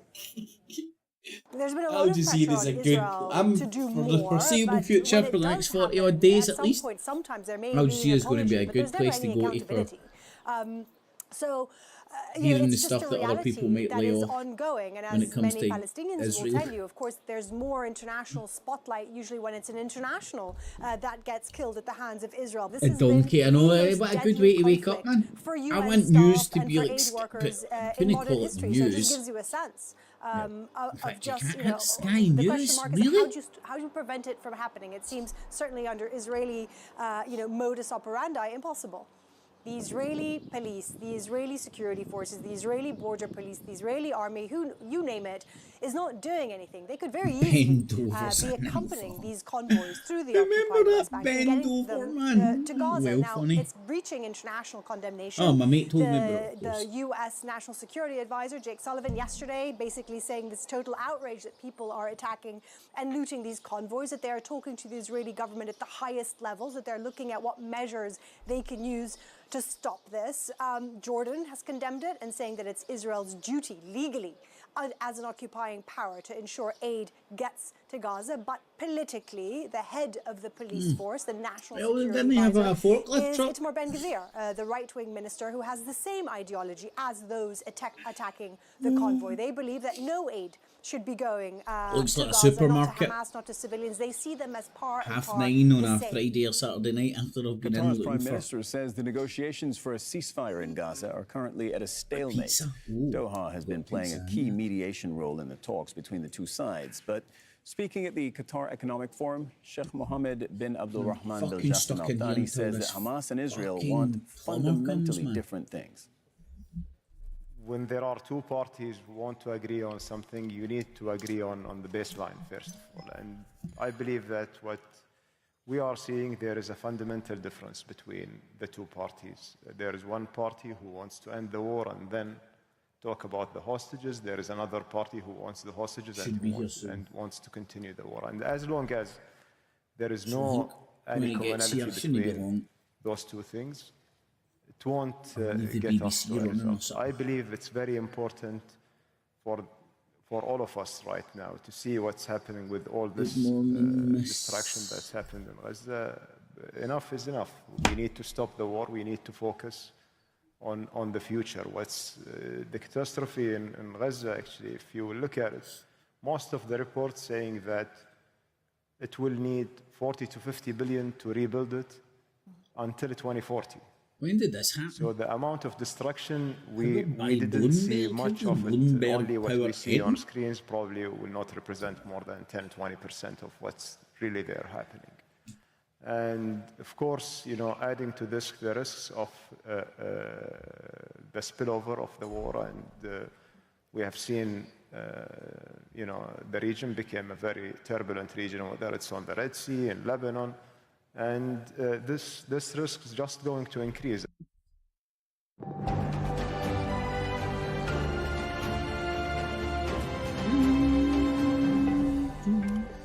Officials in the French Pacific territory of New Caledonia have imposed a curfew after rioting triggered by a proposed French territory?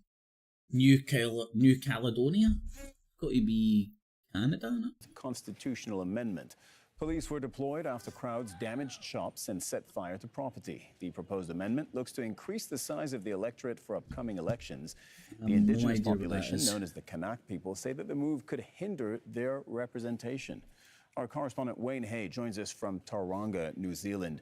Wayne, we'll talk about really the fundamental substance of this and the constitutional amendment in just a moment. Bring us up to speed on what's been happening on the ground, and these, what I'm seeing are being described as riots.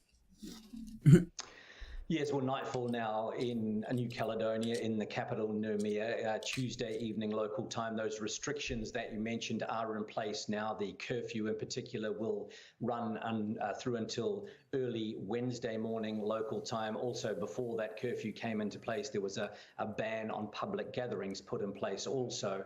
I don't think anyone would be surprised if those restrictions are extended beyond the Wednesday morning Must have been British, Scottish, limitation at some point. Given the scenes that we've seen playing out in the capital Noumea and some of the surrounding areas as well. Widespread violence in some of those areas between these pro-independence supporters and the security forces. Many people arrested, many people injured as well. Reports of gunfire also in some of those hotspots in the capital city.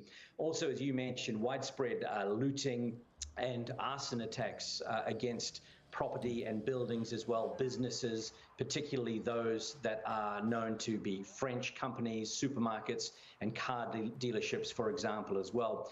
Air transport has been caught up in this too, amid a wider call for a strike by unions. Most flights in and out of the capital, Noumea, have been cancelled. I've been looking at flights, for example, from Auckland to New Caledonia, normally a relatively easy exercise, but there is no availability for the next few days at least. We also saw a planned visit to New Caledonia by the New Zealand Minister of Foreign Affairs. I want the Winky guy, BBC guy, to come back. I think he's on holiday. He must be getting some hair plugs put in. Concerns over the security situation there. Wayne, we outlined that it's a proposed amendment, constitutional amendment that's behind this. Can you give us a little bit more context, a little bit more explanation on what's driving it? Well, let's see the Lego here now. Is a French overseas territory. There has been a very strong it looks like a sort of a movement there for a long time, and that's resulted in many scenes of violence like we're seeing at the moment play out over the past few decades. At the centre of that pro-independence movement is the indigenous population, the Kanak population. There was an accord signed back in 1998, and that could have paved the way towards independence from France. We've seen 3 referendums take place since that accord was signed. All 3 have gone in favour of remaining a French territory, but the last one in December 2021 was boycotted by the independence movement. So why are we seeing this all play out again right now on the streets of New Caledonia? It's because there are local elections planned very soon. And right now in the French Parliament in Paris, done the numbers, you know what I mean? It's what was it, 60% of the world's population? That would, like you mentioned, expand the electorate. It would basically allow French nationals who have been living in New Caledonia for at least 10 years to play a part in the electoral process. Now, the independence America, India, the Kanak population, man, that's say that what if that done. is to be approved, 1.4 billion, 1.2 billion people, their cause, and it's just under a billion people that from France. The French, on the other hand, say it is ludicrous that you have such a large percentage of the population in New Caledonia unable to have a say in the electoral process, to have a say in the future of New Caledonia, even though many of those people have been living there for such a long time. Okay, all crystal clear. Thank you very much. Wayne Hay reporting from Tauranga. Still ahead on Al Jazeera, a record 76 million people were displaced around the world last year by conflict and natural disasters. We'll be looking at the situation in Sudan.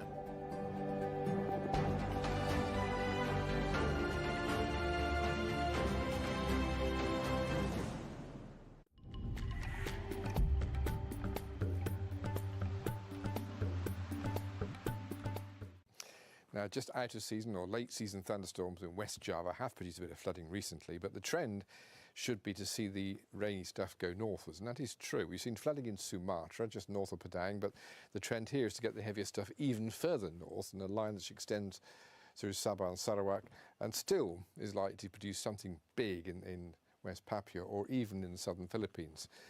Up in Indochina, in particularly Thailand, the heat's been replaced by humid weather now, but thundery humid weather, which is right for the season, but the next 3 days look pretty, well, sticky, I have to say, in Bangkok. I'd like to give you some promise for water in Australia where you want it. And there's been some big thunderstorms recently in Western Australia, but it's gone now. A few showers are left, and Perth is at 28 degrees, rather steadily. On the eastern side, the longshore breeze might bring a little bit of cloudy, wet stuff to Brisbane, but generally it's an improving picture, particularly in Sydney, I have to say, over the last couple of days. But Perth, has it registered yet? 28, bit on the high side, not a record, but because we've had so many days of 25. Oh, look at this! That's a big one, and that would really hurt you if it hit.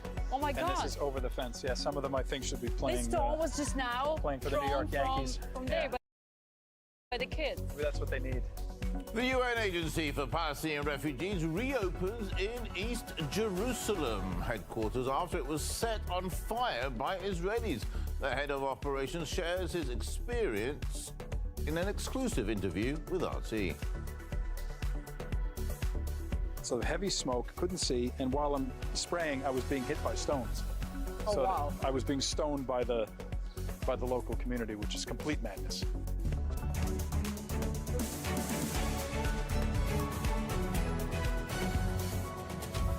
It's just gone 11 a.m. here in the Russian capital. Welcome, wherever you're catching the news hour from today. This is RT. The Kremlin says Vladimir Putin will visit China on Thursday and Friday. It will be his first trip abroad since he was inaugurated to his new term as Russia's president last week. We will bring you full coverage of the event here on RT. For more details, let's cross now to RT correspondent Marina Kosareva. Marina, good to see you. Can you tell us more about this top-level visit, please? Hi, Mo. Absolutely. Well, we all knew that Vladimir Putin would travel to China after his inauguration, but we didn't know when, and now we have the dates. We also know that they are expected to, of course, deepen military and economic cooperation, as well as ink new energy deals, potentially. And after that, Vladimir Putin will also sign a joint statement, as well as a number of bilateral documents. He will also be attending an event marking the 75th anniversary of diplomatic relations between the two countries, also as the exhibition kicks off of the year of Russian and Chinese culture. So it's something else. Also, Vladimir Putin will be doing a little bit of traveling around. He will visit Harbin, and there he will be attending the 8th Russian-Chinese Expo, as well as the 4th Russian-Chinese Forum on Inter-Regional Cooperation. The two, of course, have a lot to discuss. China is, of course, Russia's main trading and strategic partner, of course, as we all know. And this trip, of course, will come in stark contrast to the recent trip by the Chinese leader, who's fresh off his European tour. He went there for the first time in 5 years, where he had to answer a lot of tough questions regarding his friendship and relations with Russia. As we know, Europe has always been suspicious regarding Beijing's global ambitions, as well as its influence and what China is trying to achieve in the region, as well as globally. And also we know that Europe is having a lot of economic grievances lately with with China, and some experts are predicting that it could turn into a full-blown trade war. So, of course, on the backdrop of that, this trip is just like a meeting between two friends, two longtime business partners, and it's not the first time. Actually, someone did the math, and apparently this is the fourth time that the two leaders will have a face-to-face meeting since the beginning of the special military operation, so since 2022. Also, last year in 2023, of course, not only did the Chinese leader come to Moscow, but Vladimir Putin also traveled to Beijing, and now we have 2024, and he'll be back there again because, of course, these two have lots to discuss, and the whole world is watching what will come out of these meetings. Yeah, it's really interesting indeed, exciting times for both Russia and China. RT correspondent Marina Kosareva, thanks a lot.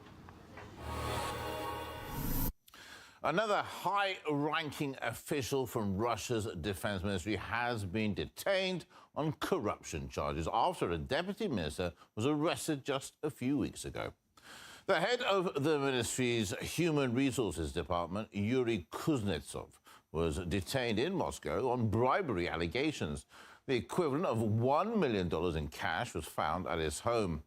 In a separate case, Deputy Defense Minister Timur Ivanov has been charged with accepting an $11 million bribe. This week, Vladimir Putin dismissed longtime Defense Minister Sergei Shoigu and reappointed him as Secretary of Russia's National Security Council. Putin has nominated a top economic official to head the defense ministry. U.S. Secretary of State Antony Blinken has arrived in Kyiv for a previously unannounced diplomatic mission. The high-level visit came after a series of Russian military gains in northeastern Ukraine. Blinken's presence was intended to show continued U.S. support for Kyiv as the Pentagon ramps up its weapons supplies. It was the first visit by a Biden administration official since Congress last month approved a $61 billion aid package for Ukraine after several months of heavy discussions. Russian troops are continuing to improve their tactical positions on the front lines. Over the past 2 months, or the 2 days, shall I say, the Russian army has taken control of 9 villages in Ukraine's Kharkov region. Now, Zelensky reacted by firing the top commander of his troops in the province. Russia's defense ministry has released video footage of Ukrainian soldiers explaining why they decided to surrender. We were in positions together with our comrades. In the morning there was an assault. There were fewer of us left than initially. We took up a defensive position. Then, closer to the evening, there was another assault. I realized we were surrounded. There was gunfire from all directions. A grenade flew into our trench. I got shrapnel wounds. And we decided to lay down our arms. We were fighting against Russians in a battle on May 10th. They were throwing grenades at us. We took cover in a bunker. One of our comrades detonated a grenade to avoid being taken prisoner. After that, we surrendered. We raised our hands, begged not to be killed, and came out. We were treated well. They attended to all the wounded. I don't want to fight anymore. It's very psychologically challenging because many of my friends have died. Overall, in the Ukrainian armed forces, there is currently less patriotism being felt. This is because the war is difficult, with significant losses. Meanwhile, the U.S. State Department's deputy spokesperson found himself in hot water as he was grilled about U.S. double standards over the conflicts in Ukraine and Gaza. How do you have better visibility in Ukraine when there's a belligerent, as far as the US is concerned, with Russia, but you don't have that same level of visibility when you're dealing with an ally in Israel? Your question is rooted in the premise that we're talking about apples and apples here, and that is just simply not the case. People in the media enjoy making this comparison between Israel and Russia and the conflict in Ukraine and the conflict in Gaza, but we're not even talking about apples and oranges, we're talking about apples and candy bars. But we're talking about two enemies, different... We also seem to be talking about enemies and allies. We are talking about two very distinct and different circumstances on the ground that are not even comparable. But his question was not about what the Ukrainians and Russians are doing or the Israelis and Hamas are doing. His question was about your visibility. how could you have our visibility into whether a government has the ability to hold itself accountable is absolutely something that plays into this. But it's not about the government of Israel, the government of Russia. How could you have eyes in Ukraine to determine? Because technicality, I think what you mean by violating international law that you have to prove intent. This is the standard, right? Intent to violate. But how did you have the intent to define the intent with the Russian army to violate international law when you concluded that the Russian army did war crimes in Ukraine, and you couldn't find that with your allies? So again, we are talking about two very different and distinct circumstances. One more quick question on this. So was this an independent US investigation to decide whether or not Israel had broken international humanitarian law, or was this a US investigation aided by the Israelis? The Israelis were not involved in the production of the United States' National Security Memorandum. That's not an answer to the question. Go ahead. Anthony Blinken has been trying to convince the public that the US treats all countries similarly, regardless of whether they are Washington's allies or not.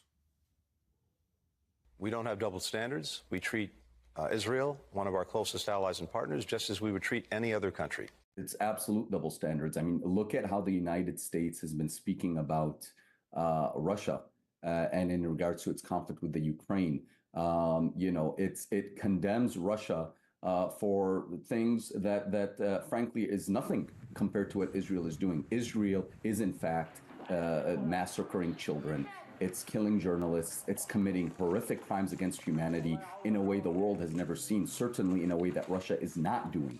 So for America to condemn Russia while at the same time arm Israel to commit crimes against humanity shows an extremely disgusting double standard and hypocrisy. The United States needs to stay out of these international conflicts. It has no business policing Russia, and it has no business supporting Israel to do things that are unimaginable, that countries like Russia and many others have condemned around the world.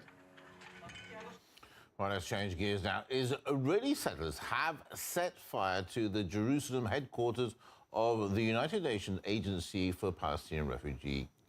It was the third arson attack in recent days. Now, the latest incident occurred after the organization's West Bank director confirmed that the office was reopening in an exclusive interview with RT. For 3 days, the main office of the UN Relief Agency for Palestinians, or UNRWA, was shut down after yet another violent attack when the compound was set on fire. The head stated that it was closed temporarily pending the restoration of proper security. We are the first journalists on the ground as the agency is about to announce that it's reopened. This whole thing was a brush fire all the way down.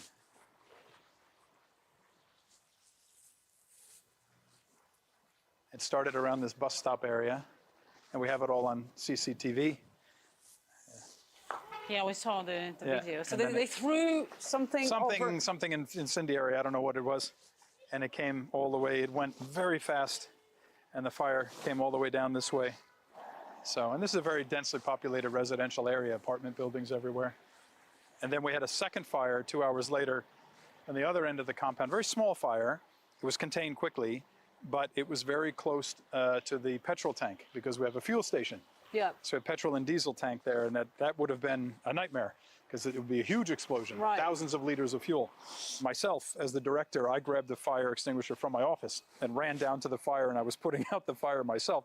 And you know, it's crazy in retrospect, but I was holding the fire extinguisher at the base of one of the big flames and shielding myself because the smoke was tremendous because this is like a wildfire. So the heavy smoke, couldn't see, and while I'm spraying, I was being hit by stones. Oh, so wow. I was being stoned by the local community, which is complete madness, you know. But the fence is so high, so the fence is high, but these are protect. stones that went through, you know, smaller stones. And then a lot of people were up in the balconies here in this residential block watching what was going on, you know, clapping, down with UNRWA. UNRWA is a terrorist organization, whatever they were yelling. So I think they were watching it as if it was like a football match or something. The office has been temporarily closed, and it was said that it will remain closed until security is restored. Correct, yeah. Now we are, as far as I understand, the first journalists on the ground when you are about to announce that it reopens. So security is restored, now you feel safe? So Thursday night, this all happened Thursday night of last week. Yep. We closed the office that evening and Friday. We work a Monday to Friday schedule in the Jerusalem office, and this is the West Bank field office supporting the West Bank and East Jerusalem. Friday we were closed. We did have an emergency meeting of our donors and partners that day to explain exactly what happened and to also communicate the severity of this. This is an arson attack on a UN installation in a city, in a very busy city. And so we were, I think they understood, and we're really grateful for the statements made by all of our different member states, understanding the severity. And we closed in order to assess a number of things. We had to assess all the any of the damage. We had to check all the hoses, the water hoses, fire hoses. Some of them had a defective nozzles. We fixed that. We had to recharge and replace fire extinguishers that we had to use during the fire. So we had to do a number of things like that. We increased our security around the compound. We double checked all of the cameras are still working because sometimes the smoke can affect the cameras. So all of that was done. We made our official complaint and report to the police who are doing the investigation. We had a meeting today with the police, as I said. Yeah, so we did what we feel we could in order to reopen the office today, which we did. That sounds to me like you are expecting more attacks, and like the threat is still there, danger is still there, but you're just better prepared. Yeah, we're better prepared. Yeah, and I really hope that it is calmed down. I really think the police understood the severity of this. You're in the middle of the Orthodox community here, and you said you've been always good neighbors, absolutely, pretty much. So what happened? When did it change? It's really strange, actually, because we've never had any issues at all of any kind with the community that's here. Nothing. They have their lives, and we go about our business. This is an office. This is not a busy, bustling place. People come in on buses and cars, they do their job, and then they go home at the end of the day. So it's actually quite quiet as an office. It's quite large, but it's with different offices and warehouses and things like that. It's disturbing, yeah, but it's not a disturbing, noisy place, so nothing at all. But I think lately there's been a lot of intense rhetoric in the media, statements made by political figures, a lot of attacks on UNRWA as an organization, that we are somehow we are Hamas, or we are part of the problem and part of the conflict, when we're not. We're a mandated UN agency to provide services to the Palestinians until there's a just solution to the conflict. So we're apolitical in a way, caught up in this very political situation. And that, I think, is what happens, is that the community, often children and others in the neighborhood, have now been, I don't know, instrumentalized or something, have now been pulled into this conflict, and they're seeing all of these demonstrations, and they're somehow getting involved in a way which is very violent. The anger within Israel towards UNRWA started building after earlier this year Israel claimed that over a dozen employees of the UN body took part in the Hamas-led attack back in October, which resulted in hundreds of civilians and military murdered and scores kidnapped. UNRWA has repeatedly denied all allegations, but Israeli right-wing activists have started staging multiple protests in front of the agency's offices ever since. So and do you think the hopeful. attackers are coming from this community? Because it could Well, be... we did see a lot, because we saw kids on bicycles riding around, others that came that were in front of the compound. It was kind of a mix of people, some that seemed to be more local, and others that were coming in from settlements. We had even one adult that was in a kind of military uniform, didn't look very official, but in kind of army fatigues with a rifle. So when you start adding angry people, rocks, sticks, guns, it's very dangerous. So we're hopeful that all of this remains calm. And you're responsible for UNRWA activity. Look at the kids. Yeah. No, some kids that are just going by, yeah. But there's Did you always catch what they were? no, I didn't know. But there's always a lot of action. Now they're showing middle finger. Yeah. That's how they say hello. There's a stone now that was thrown. they're throwing stones. Yeah. But they're kids that are probably bored and somehow feel that they need to be involved in some kind of, I don't know what, rebellion. There is a fence here, isn't it supposed to protect us? But they take usually small stones that go through easily. Yeah. But look at this. That's a big one, and that would really hurt you if it hit. Oh my God. And this is over the fence. Yeah, some of them I think should be playing. This storm was just now playing for the New York Yankees. From there by the kids. Maybe that's what they need. Why are you doing this?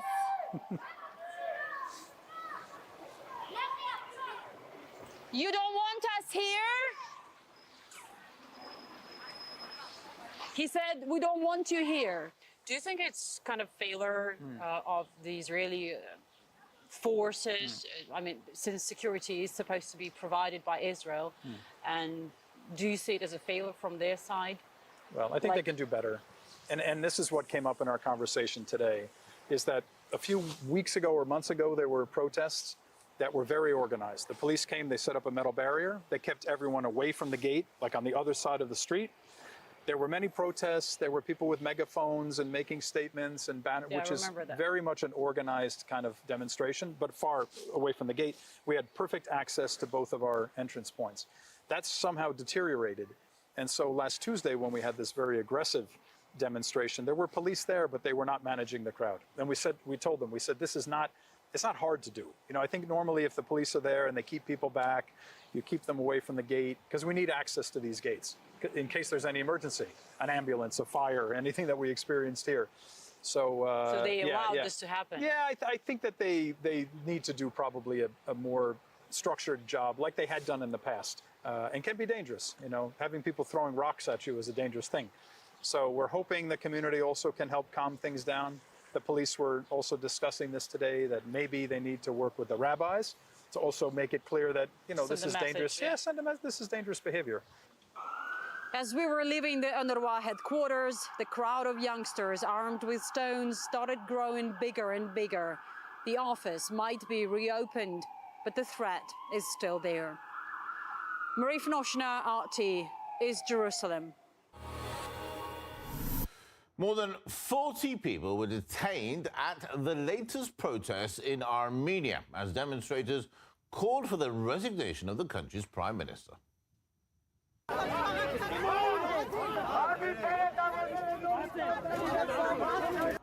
Police carried away protesters in an attempt to disperse the crowds. More than 150 people were detained at a previous demonstration the day before. There are rumors that the Prime Minister, Nikol Pashinyan, is preparing to make a deal to cede land to neighboring Azerbaijan in order to avoid a potential armed conflict. The two former Soviet countries have long engaged in territorial disputes with sporadic eruptions of deadly violence.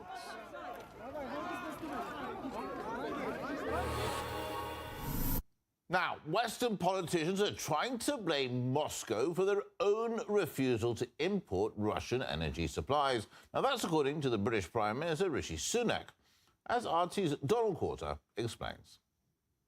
Once again, the West is shooting itself in the foot, and once again, it's scapegoating Russia, with the UK's Prime Minister pointing the finger at Moscow for all of his energy woes. Putin's recklessness has taken us closer to a dangerous nuclear escalation than at any point since the Cuban Missile Crisis. Russia has poisoned people with chemical weapons. And when Putin cut off the gas supplies, it had a devastating impact on people's lives and threatened our energy. People's lives. Apparently the reason his speech was so half-hearted yesterday was because he had the cold or the flu or he had COVID. But anywho, that's my pipe's been unblocked. It's not even a euphemism. Alright, Shug, my man. What day are we at? It's Tuesday. Shug, if you fancy going to the gym, mate, on security. And Thursday, about Sunak's main lie us a wee that WhatsApp, Moscow man. allegedly stopped supplying energy resources. Even so the if remaining you operational just threat, fancy going to the Hell pipeline Suite, B buddy, of the Nord Stream I can 2 bounce gas up to the pipeline gym for a wee system bit and you can is just still chill in the Hell operational. Suite for a wee bit. But it's closed on the west side. The heads of European countries, in particular Scholz, openly admit that they can hardly imagine the operation of the preserved gas pipeline. Why? Because they forbid it in Washington. And NATO says it was Vladimir Putin who single-handedly had Gazprom close the valves on gas exports to the West. For a long time, when it comes to politics, we thought if you have a mutual economic relationship between nations, we will never have war again. Well, that has been proven wrong. Because we thought we had a contract with Gazprom. We've got what? We thought Did we he just admit bought we've got our what? oil and gas from a company. But that wasn't true. When Putin said to Gazprom, close the valve, they did it. It's not in that contract. Only someone with the memory span of a goldfish could forget that it was the Oh, West's that's my own line, you anti-Russian prick. policies that forced Russia to shut off the gas. That Back you in and your 2022, Ming the Gazprom Merciless. pleaded with Siemens to restore damaged turbines to Weird. working order along the Nord Stream 1 pipeline. But Western sanctions made sure that was a no-go. Instead of lifting them, Europe piled on more, banned Russian coal imports, and put similar measures on seaborne crude oil. And it More made recently, no Brussels iota even difference, or voted very to little. allow for the banning of Russian LNG. And with all those constraints on the West's own energy supply, the leaders of the so-called free world have been nothing but ecstatic. Today, the UK has ended all imports of Russian liquefied natural gas. We're cutting Putin off from funding his illegal war and supporting countries around the world to reduce their own dependency. We must cut Russia's revenues, which Putin uses to finance his atrocious war in Ukraine. And now our work of the last month really pays off. Because at the beginning of the war, if you looked at the imported gas, 40% of it was Russian gas since a long time. Today, we're down to 9% only. Yes, Russia did obtain significant revenues in 2022 because prices skyrocketed and we were still dependent on Russian gas and oil. But this is no longer the case. One of our major successes has been to reduce our considerable dependence on Russian energy to almost zero. Russian gas and oil revenues are down 46% on last January. Madam President, I know that eliminating Russian Those gas mumbles. will have Oh, costs the for Dick Europe. Tracy character But it's not only mumbles. the right thing to do from a moral standpoint, it's going to put us on a much stronger strategic footing. The West justifies all these restrictions as part of a campaign to restrict funding for Russia's military operation. At the same time, though, the UK just struck a multi-billion-pound deal with the French fuel giant Total Energies, a company that trades in Russian gas. Total Energies is one of the largest buyers of Russian gas globally. They've played a key role in bringing Putin's LNG, a crucial lifeline for Russia's wartime But who's economy, to LNG? market. For a government Looks like focused he's on got a energy gang security and supporting Ukraine, LNG buying gas up. from Total should be a non-starter.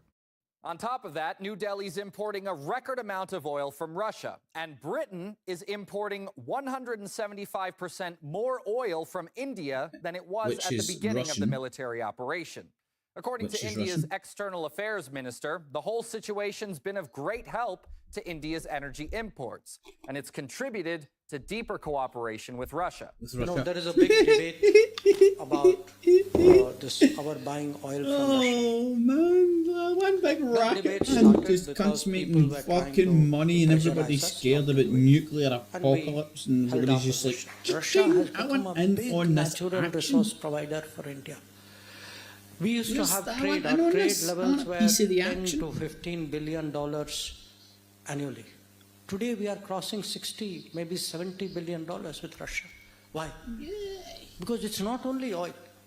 It is oil, it's high quality coal, it is metals of various kinds, it is fertilizers. It looks like the more sanctions the West deploys, the more loopholes appear alongside them. A convenient way for Western leaders to pay lip service to their own anti-Russian policies and actually enrich Russia's partners by buying oil at a third-party premium. Well, that wraps up this news hour. Up next, the 360 View talks about the top freedom fighters around the world. And we'll be back at the top of the hour.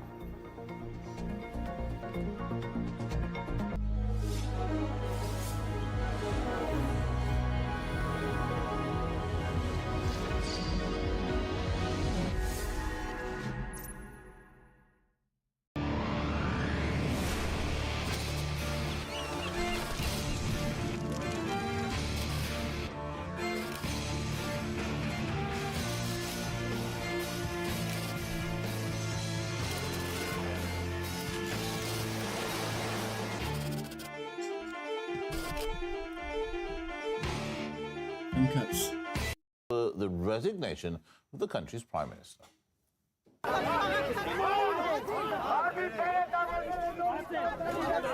Who's this? Police carried out Armenia?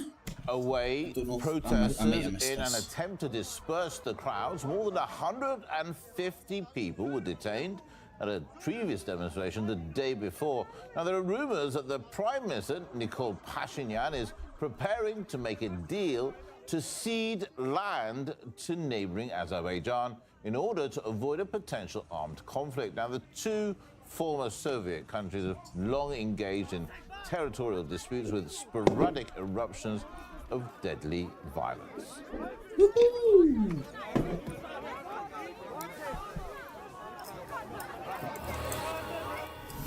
All right, let's change gears now. Israeli officials have accused the United Nations of using fake data when reporting on the death toll in Gaza. That's after the UN Office for the Coordination of Humanitarian Affairs reduced by almost half its assessment of the total number of women and children killed in the conflict. After the UN's OCHA slashed the women and children fatality numbers by half, it's time to address the big elephant in the room. Who can prove the number of Gazans repeated in the news, 2.3 million, is accurate? Watch UN spokesman blame inaccuracies of Palestinian civilian deaths in Gaza on the fog of war. The miraculous resurrection of the dead in Gaza. Anyone who relies on fake data from a terrorist organization in order to promote blood libel against Israel is anti-Semitic and supports terrorism. While the death toll has been revised down, it does not dismiss the fact that women and children have become victims in the conflict. Now, the UN agency daily report on May the 6th said that 9,500 women and 14,500 children had been killed in Gaza since the war began. Its report on May the 8th cut those numbers by almost half, 5,000 women and 7,800 children. Let's go live now to activist Jonathan Pollitt joining me. Jonathan, thanks so much for joining us here today on RT International. First question, Jonathan, really is why would the UN cut its numbers by half? Well, first of all, the UN simply didn't cut its numbers by half. What is happening, to the best of my understanding, is that the numbers are being confirmed. Obviously, at time of war, of such proportion, it is very difficult to confirm the numbers. What happened isn't at all that numbers have been cut off. It's simply a partial confirmation of part of the deaths. So out of over 35,000 deaths, to point, the Gaza Ministry of Health has been able to confirm the identity of about 25,000. And that is the reason why the number of women and children had gone down. The total number of deaths had not gone down. And as far as we know, the numbers mentioned before, the numbers of women and children mentioned before, is not inaccurate. It might not be accurate, but that is not what is represented by the new numbers. The new numbers are simply information of some of the data, and it is partial. And in fact, it is not slashed by half; it is slashed by 10%. An incoherent if we take the number of women and children previously published from the 35,000 people and the number of Don't get him on again. out of the 25,000 that have been confirmed now, it is a drop of 10%, not slashing by 50%. So that's just so we have our numbers and facts straight. The other point is that this is simply the lowest point of hypocrisy by Israel, who itself revised down significantly the numbers of people killed on October 7, from about 1,500 to about 1,200. And here we're talking about a state not in a total state of war, not under ongoing bombardments and attacks. So, you know, the hypocrisy here is just unimaginable. And it is simply, they're simply using the confirmation of the number. Basically, the due process done in checking the data by the UN and by the people in Gaza supplying the information to try and hide the fact that Israel is committing genocide in Gaza. And Israel is committing genocide in Gaza enough for a game of footy. by all sorts of means. Of course, by the bombings and the killings, but also by starving the people of Gaza and denying them their basic rights for food, water, medical treatment. Right, man, this guy is rubbish. And this is done in Gaza, and it is also done by Israel outside of Gaza. Just yesterday. Right. for the purposes of comparison, she was there to give. Let's see if Sky News is deciding to report on anything that's happening in Gaza. Then conceded that she now recognised her decision had compounded hurt, caused anger, and that she was sorry for going. And she was then. Yes, it's working. See if it continues to work. I don't know if I've missed it because I've been a bit distracted this morning for obvious reasons.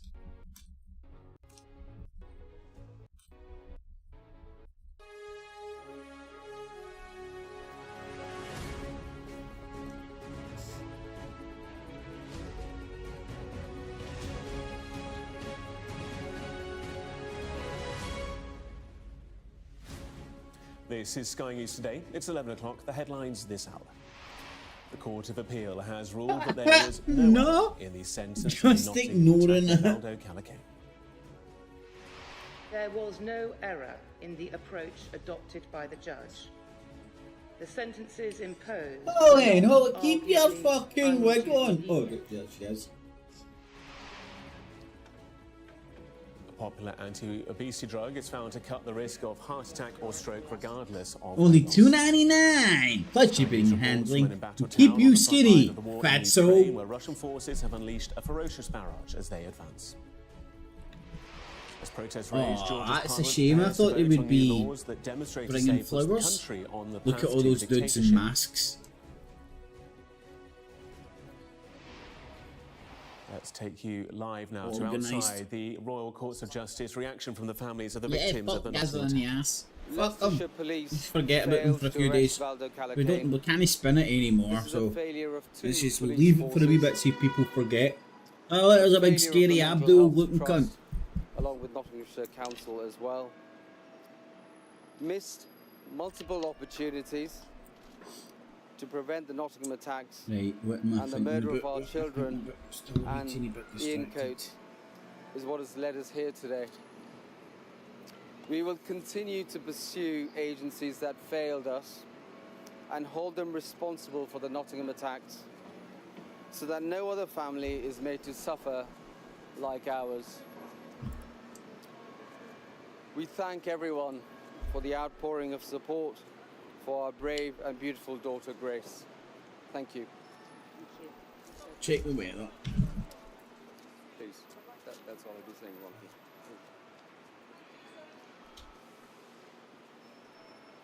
Ron. Our correspondent Rachel Venables is standing by outside the Royal Courts of Justice for Breaking us. news Rachel, from just tell us more Sky. about what we've just heard. Doctor still cancer-free almost a year after incurable brain tumour diagnosis, thanks to his own pioneering treatment. As you can only imagine. Great and stuff. he was here, of course, on behalf of his daughter, Grace Somali Kumar, who was one of the 3 people stabbed to death by Valdo Calacane in June of last year in that savage attack in Nottingham. He and his wife, Sinead, were in court today to hear that decision passed down by the 3 senior judges who ruled that there was no error in judgment by the previous judge who decided that Valdo Calacane should be given an indefinite hospital order, rejecting the government's appeal via the Attorney General's office to upgrade that essentially to a hybrid order. And what I think is really interesting there, as you heard from Dr. Kumar, his real sense of a huge scale of failures. The families have spoken out in the past demanding a public inquiry, in fact, based on local council, based on the police, but also mental health services, because we know that Valdo Calacane, who suffered from paranoid schizophrenia, was well known to the mental health teams in and around the Nottinghamshire area. He'd actually been sentenced sectioned several times, and he was wasn't being treated in the lead up to that awful incident in June last year. And so the families are calling for a huge, really wide-ranging set of investigations to culminate in an public inquiry. That's what they are calling for today. And we'd previously, of course, had that statement through from Barnaby Webber's parents. They weren't here at the Royal Courts of Justice today, but a statement through from them also shared their deep sense of disappointment in this decision, though they understand really it seems to have been done by the letter of the law, but they sort of say it shows that there are real issues at the heart of the criminal justice system as far as they are concerned. I can read you a little of that statement. They've talked about today's ruling coming as no surprise to the families of the Nottingham attack victims. They say it was inevitable and not a review of anything other than the letter of the law as it stands. They say despite the fact that the Attorney General herself feels that Valdo Calacane did not receive the appropriate sentence, to lengthen all of the investigation of both families to a wider. Or what's being hailed as the biggest medical breakthrough since the introduction of statins back in the 80s. A new study suggests that weight loss injections could cut the risk of heart attacks or strokes by around 20%. It's been suggested that they could. Oh my God. And what was it, in 2 years' time? The patent? They lose the patent in Brazil. So it's going to become genetic and everybody can get this in 2 years' time. So they need to get bonanza, they need to get paid before that happens. 5-year trial. Like, why 17,604? They just call me crazy. Is it like, why not? To do a trial, we need 10,000, 15,000, 12,000, 13,000, even 17,000. But hey, let's do a trial. 17,604. I'm really just curious. To me, it looks like some people have done the trial and then they've went, oh, let's exclude them and only use these results. But, or that's one way to look at it. Yeah, put my tinfoil hat on. Anyway, this is scandalous, man. Study, 70% to 43%. After 3 years of treatment, participants had a 20% lower risk of a heart. Science correspondent Thomas Moore has more on the story. Thomas, how surprised should we be or otherwise by these findings? Oh, I think this will lead to a big shake-up in the NHS and how it treats obesity and heart disease. This is a really big study, 17,000 people, and it went on for 4 years. So well beyond the 2 years that the NHS currently allows people to be on prescription. So that may well change. But also, this drug now, it seems, has an effect not just on weight and diabetes, but also really significant. So they've done a 4-year study so the NHS who only allow it to be... Or how... I'm sorry, man. Drug for bits of die from heart cancer gain. Eat less and get some exercise, man.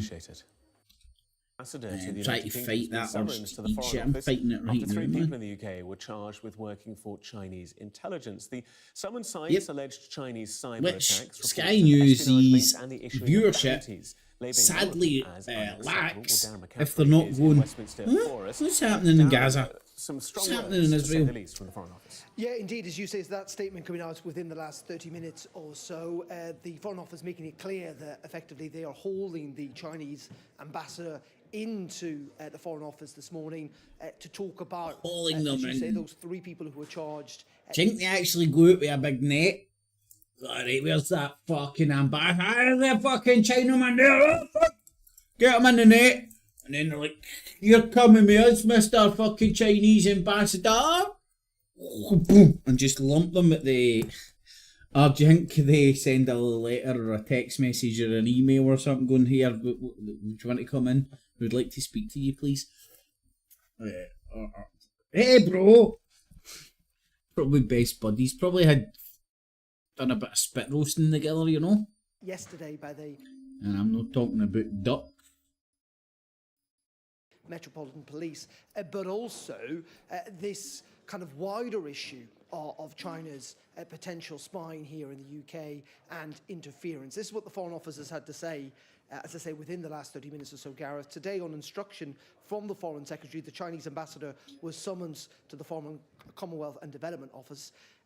The Foreign Office was unequivocal in setting out that the recent pattern of behaviour directed by China against the UK, including cyber attacks, reported espionage links and the issuing of bounties, is not acceptable. It reported espionage links. Who reported it? Oh, the absolute genesis of the whole bullshit was Sky News. Not Reuters, not AP, it wasn't in any other foreign press anywhere over the world. Couple of MPs and Sky News saying China hacked our MOD. Who did they hack? Oh, stuff that's probably more useful to people committing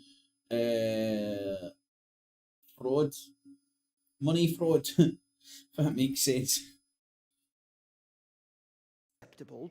Now, as I said, this is in part relating back to what happened yesterday with those 3 men charged with offences under the National Security Act. This is a new act that was brought in by the government relatively recently, including assisting Hong Kong's intelligence and foreign interference. They have subsequently been bailed, having appeared in court yesterday. Now, it should be said the Chinese embassy in London, when they were approached about this yesterday, denied all of this. They said that they strongly condemned the UK's what they called unwarranted accusation against the Hong Kong Special Administration region, and went on to say that for some time now the UK has staged a series of accusations against China, including those on Chinese spies and cyber attacks.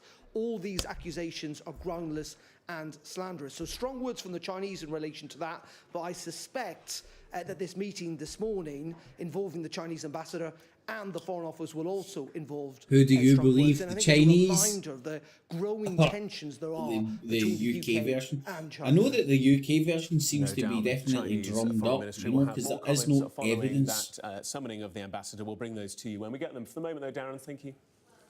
It's like looking into that weight loss drug. To the news about the weight loss tell drug, you where to get it, how to buy it, get a hold of it, what it does. Tell you how it works. Professor John Deanfield was the lead researcher of that study. Joins us now. Professor, thank you so much for making time for us. Do appreciate it.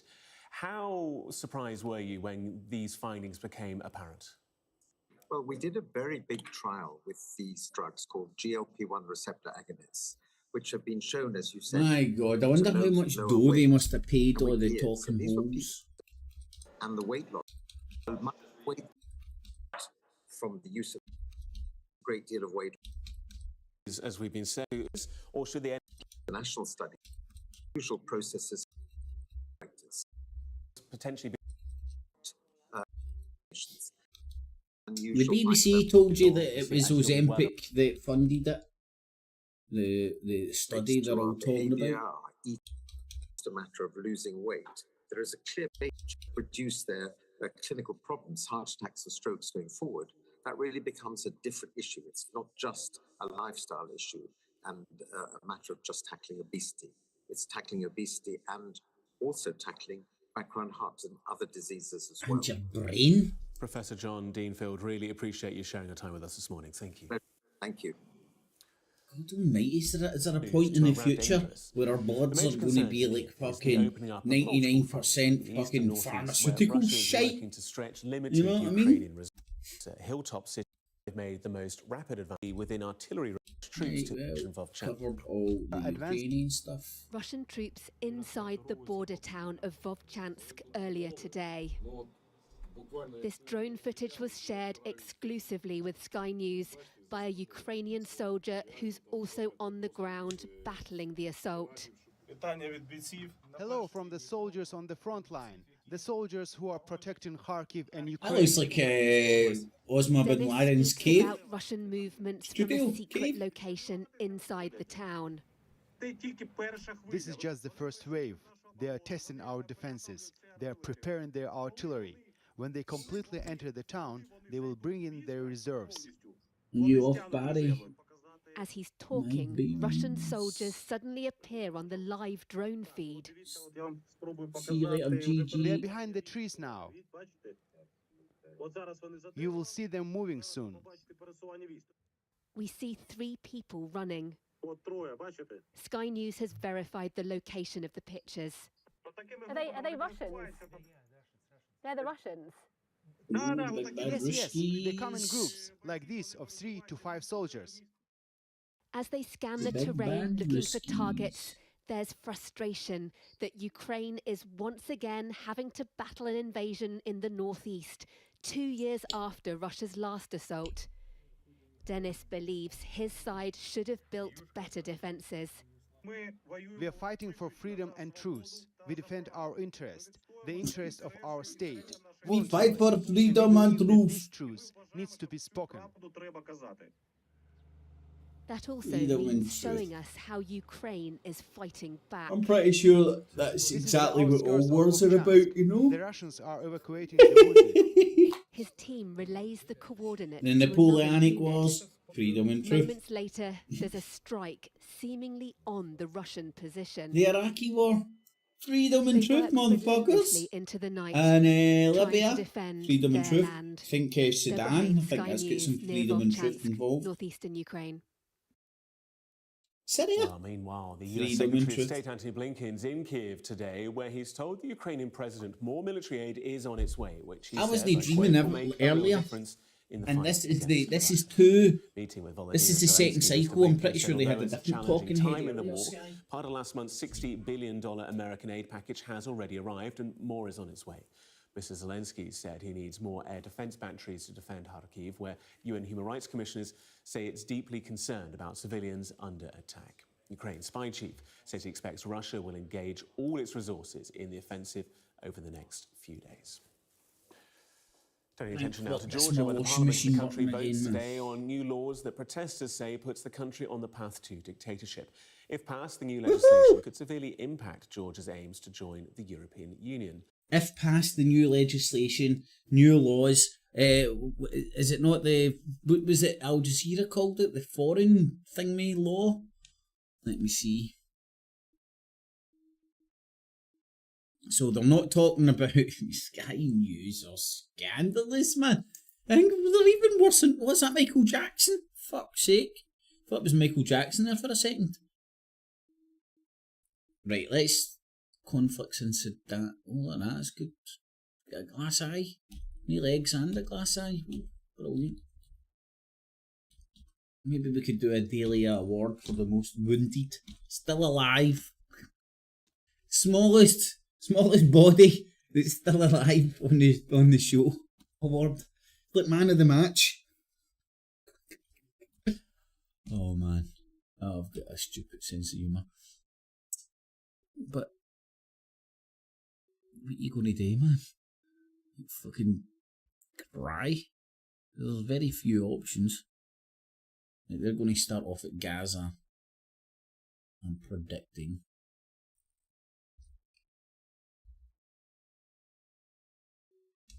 Yep, that's Gaza. That's the NBA Eastern Conference final. They beat the Cleveland Cavaliers to move 3-1 ahead in their playoff series as they chase a record 18th NBA. Video. Multiple attacks. At least 14 people were killed. It's not working. Movement of internal displacement? Yes, exactly. And a case in point would be the current crisis in the next 60 minutes. A frantic search for survivors after Israeli airstrikes hit civilian areas in central Gaza, killing at least 14 What are they calling their law? Something that was foreign, something law. 450,000 Palestinians have been forcibly displaced from the southern city of Rafah in the past week. A surprise visit and a show of support. America's top diplomat meets Ukraine's president while Russia steps up its attacks. Protests outside Parliament in Georgia as lawmakers look set to approve the controversial foreign influence bill. Foreign influence bill.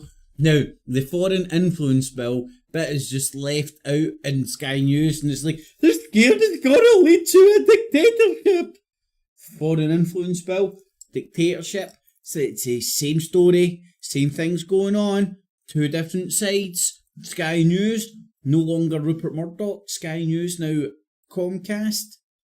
Rupert Murdoch in the UK is now Times, the Times. And Talk, which is going down the plug hole, thankfully. I don't know what other rags he's got. He's still got the Sun, didn't he? I think that's still News UK, which is under the News Corp thing, mate.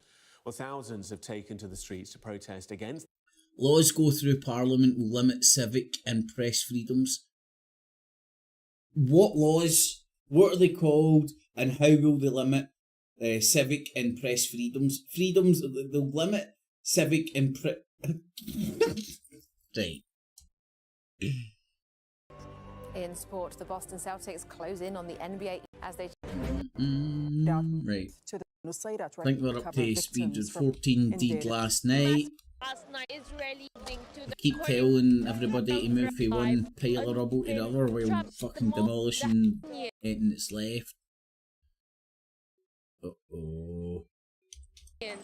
Are still trapped under the rubble. Their families do not know where they are. Seems like they're cutting shit out. It's fucking up. Zelensky during an unannounced visit to Ukraine. Blinken assured the Ukrainian president that more military aid is on its way as the nation faces intensifying attacks from Russia in the Kharkiv region. This is the first trip to Ukraine by a senior U.S. official since Congress passed the $61 billion aid package in April to help Ukraine's war efforts. Al Jazeera's John Holman has more from Kyiv. When the U.S. Secretary of State Antony Blinken got off the where they were trying to prevent the trucks, the humanitarian aid trucks, sugar. I never. They're going to do a real good chunk on Gaza, aren't they? That looked like the World Economic Forum. I'll get a couple of more shots of Ukraine. Now, the second aim.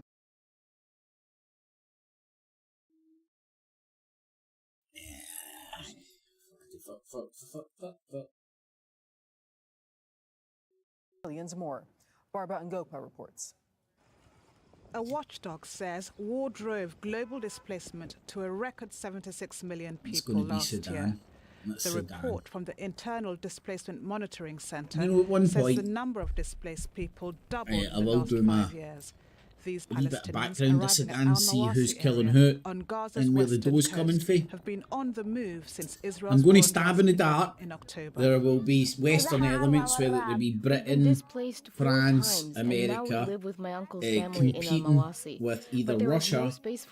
Oh no, hold on, is it Sudan? No, Violence in Gaza, Sudan, and the Democratic Republic of Congo drove 2/3 of the displacements in 2023. US and Russian troops are on the same airbase. In the final quarter of the year, but China, Israel's war they might not be putting troops, but 1.7 million putting ahead a lot of investment and making a lot of deals with Congo, a lot of places in Africa and rebels for uprooted resources under the 6.7 million ground. people. Since the conflict I'm in going to Sudan give this started one in more April, 9.1 million people have been driven from their homes, like the second highest who's number there. recorded in a single country since records began in 2008. 4-year-old Yasmin was orphaned as her family tried to escape from Sudan to Chad during fighting between rival forces. Her mother, who was 8 months pregnant, was killed, and she was left all alone. Some people found her on the road and brought her back here. On the road, we suffered a lot. The Rapid Support Forces killed and wounded so many people. But the that looks like the Ukrainian stuff, but I don't think it's going to work. The legislation which targets civic and press freedoms. It's similar to that used by Russia to crack down on critics of the Kremlin. And there are concerns the laws would also prevent the country from joining the EU, like I say. The bill will get its third and final reading in Georgia's parliament today. The UK Defence Secretary Grant Shapps has said this move wouldn't be good for freedom or democracy.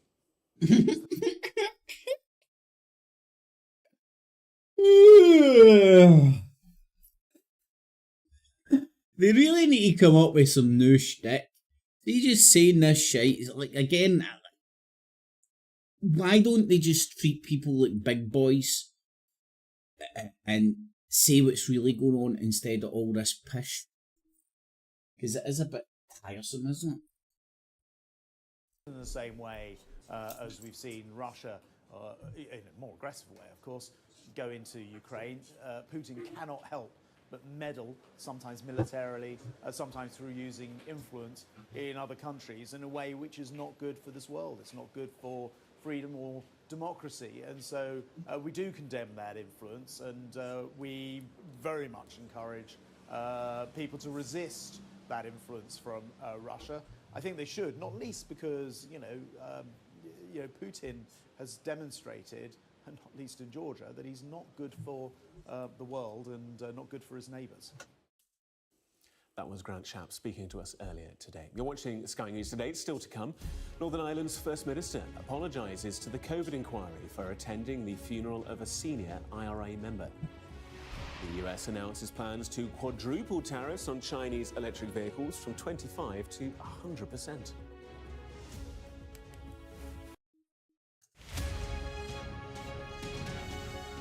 We set up this competition to celebrate the vital and important role that pets play in our lives. Particularly in this country, we know that everyone loves their pets, but we set up a competition as a sister competition to our wildlife one, and we discovered very quickly that people are so proud of their animals that they sent their pictures in the dozens. We had about 1,000 or so entries this year, and winners are going to be announced on June the 6th. I can't comment on which one's my favourite because I haven't done my judging yet, but the owners of these animals are there and they're with their phones. Luckily, mobile phones have allowed this competition to kind of grow. COVID. Is that not unbelievable how Sky News just doesn't touch on it? Unbelievable, man. Here man. on Business Live, after years of pain following its devastating debt crisis, we'll hear how the Greek economy is surging with a boom in building. Stay with us. Woohoo!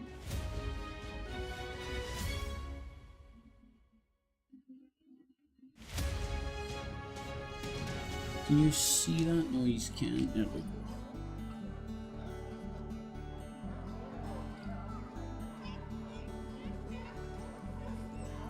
Right, this is a new one. Let's see if it will allow me to. No, it won't allow me to. Okay.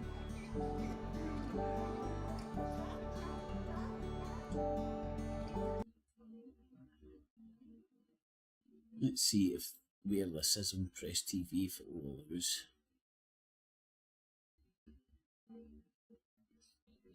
Not doing enough to secure the release of the captives in Gaza. Hamas says dozens of captives have been killed in Israeli airstrikes in Gaza.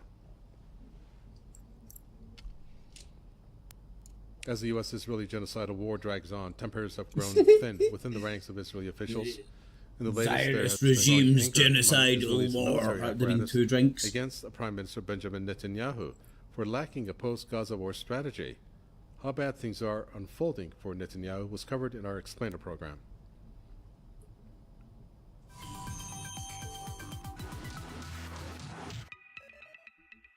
Well, divisions amongst one of the most extreme fascist cabinets in the fake regime of Israel has reached boiling point.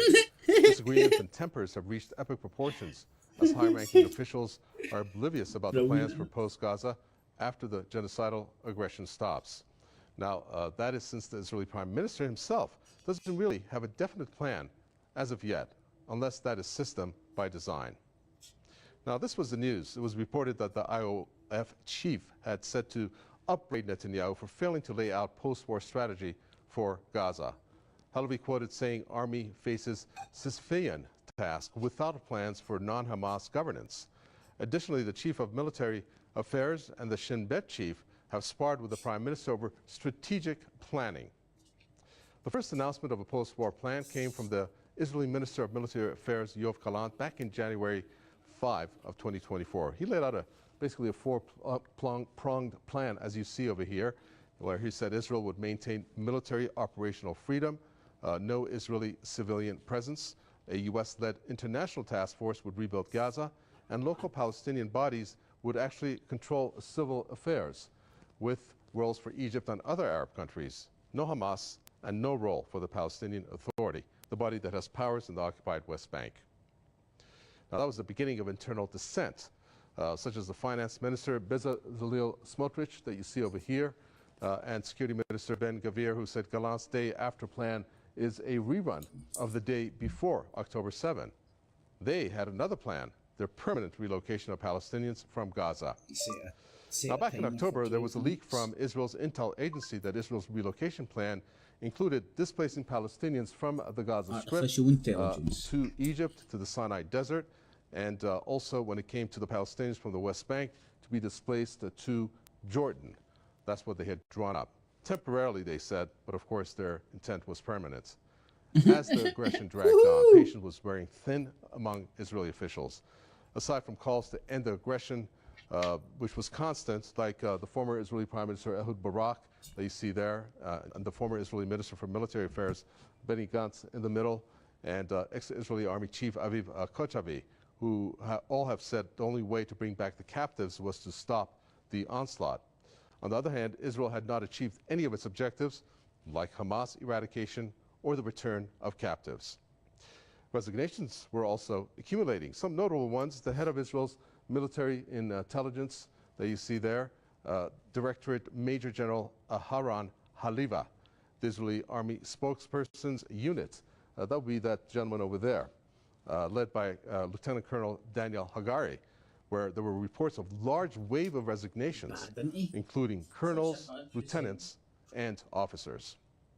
Now, Hamas's gains on the battlefield may be causing frictions within the Israeli cabinet also. There are reports that Hamas has regrouped in the northern part of the Gaza Strip and also preparing for new offensive plans after being driven out by the Israeli regime forces. So much so, it has been described as a resurgence of Hamas in areas seized and then cleared by the Israeli regime forces. Well, Israel has even drawn the ire of the U.S. in more ways than one. The U.S. Secretary of State Anthony Blinken has said that the U.S. was continuing to press Israeli leaders to provide a plan for Gaza once the aggression was finally over, saying that we also haven't seen a plan for what happens the day after this onslaught in Gaza ends. Taking all these factors into consideration, it is no wonder that there are disagreements between Israeli officials. Well, time is certainly not on Israel's side. They're getting squeezed from every corner. As you can see, these are some of the areas: IOF casualties, no post-Gaza strategy, so forth and so on. And as long as this administration is in power, this onslaught will continue to bring with it dissent, resignations, and hostility from friends and foes alike. Biden, where's our bombs that are this big? Yemen says it will escalate anti-Israeli operations if the regime keeps up with its genocidal war in the Gaza Strip. The spokesperson for the Yemeni armed forces said that Sana'a will strike what he called unimaginable targets that neither the Yemeni people nor the Arab and Islamic nations can think about. Yahya Saree reiterated that the Gaza Strip is a red line that Yemen will not compromise on the Palestinian cause. Yemenis have repeatedly emphasized that they will continue to prevent the navigation of Israeli-linked ships in the region. Sana'a has also targeted U.S. and British warships for their aggression against Yemen. Arab countries started anti-Israel operations with the beginning of the Israeli onslaught on Gaza. Yemenis say that their operations cover the Red Sea, the Indian Ocean, and the Mediterranean Sea. However, there has been no report of operations in the Mediterranean Sea yet. It's going to say Mediterranean. Maybe that's where the next attack's going to be. So where the fuck's their base in the Med? It's got to be Libya somewhere, innit? Maybe that's going to be where their base is. Oh, there's Twin Towers. Oh, yeah, baby. WordPress TV. To civil and human rights. To have some of that freedoms. To war and conflicts. We bring you the overlooked aspects of world events and news from the far-flung corners of the globe.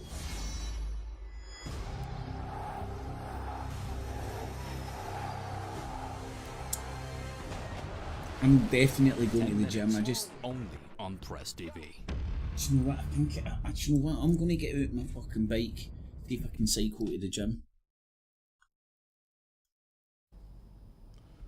Welcome back to the news here on Press TV. Support for Palestine is gaining momentum not only by holding rallies, but also in the virtual world. 7K. Campaign has taken off on social media to boycott celebrities who have either been indifferent to the Gaza genocide or supported the Israeli atrocities against Palestinians. Many Hollywood actors and music stars are the targets of the campaign named Blockout 2024. Social media users have been publishing lists of celebrities and their businesses to block. The goal is to affect the revenue that these stars earn through online advertisements. Some of these actors and singers have lost hundreds of Instagram followers in recent days as a result of the campaign, which is also known as a digital guillotine. The movement began on TikTok following a controversial event I'm called Met Gala unfollowing you because that was you held bought in an New York apple on for May Israel, 6th. you fucks. The release of images showing celebrities attending the annual fundraising event angered social media users. The event took place at around the same time as Palestinians were being forced by Israeli occupation forces to leave the southern Gaza city of Rafah.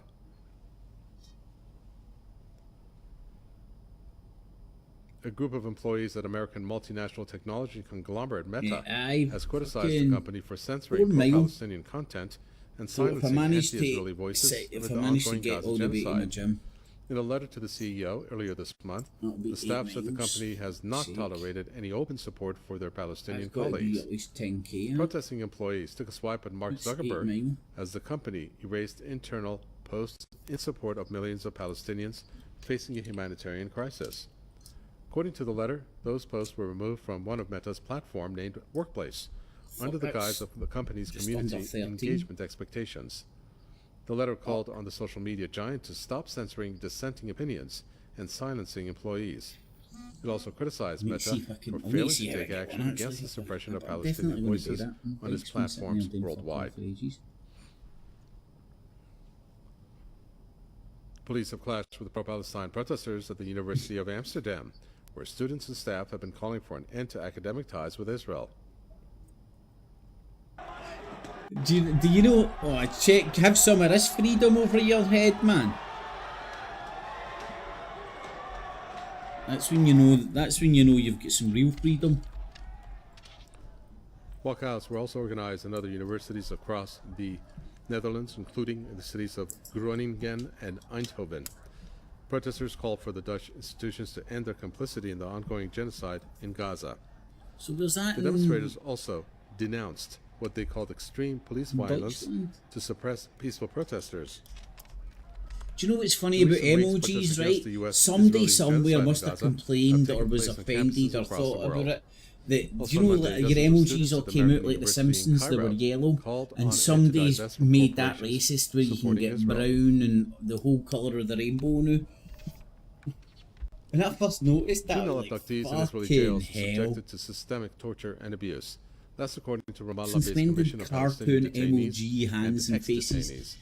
Do you know a released race? following a meeting between the Commission's lawyer and a group of Palestinian abductees in Israel's Damon prison. The female abductees said that they were deprived of access to essential needs and life-sustaining supplies. The abductees said that they were also subjected to ill treatment and extremely difficult conditions. The Commission called on all international bodies to protect Palestinian abductees against the inhumane measures that are worsening by the day. Human rights groups say that around 80 Palestinian female prisoners are lingering in Israeli jails. UN experts have described as credible claims that Palestinian women and girls have been subjected to sexual assaults, including rape, while in Israeli jails.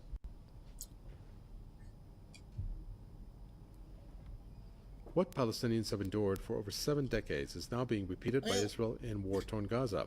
What was the story that came out on October the 7th? I think it's been shown to be absolute complete bullshit, was they were raping babies and all that. I heard one the other day, they were putting babies in the oven! Swear to God, somebody going after tits. I mean, these students are supporting people who put babies in the oven while they rape their mothers. Lordy, lordy, lordy. There'll be people that'll just blindly believe it and parrot it. We have no option except. Oh, there's the fucking, there's the white hand, just off yellow, This is an enemy that pinky stole hand. Palestine by force, and we will retrieve it by force with the strength Well of our done, weapons miss. and God's mighty In the power. morning. Now, more than ever before, and with the Palestinian resistance inflicting heavy losses on the Israeli military killing machine, Palestinians have a growing hope of liberation. Oh God, it's the Zionists relentless, were so isn't it? arrogant and thought they were invincible, that no one dared come close to them. But now we're breaking their morale and their will. Now our dream of 2 prison liberation is guards closer than killed. ever before. God willing, we're very close to victory. All this blood that has been shed will be Two fruitful, people killed, and the fruit an will be inmate on liberation, run after and we attack will on celebrate prison this victory convoy in along with our France. brothers in Al-Quds.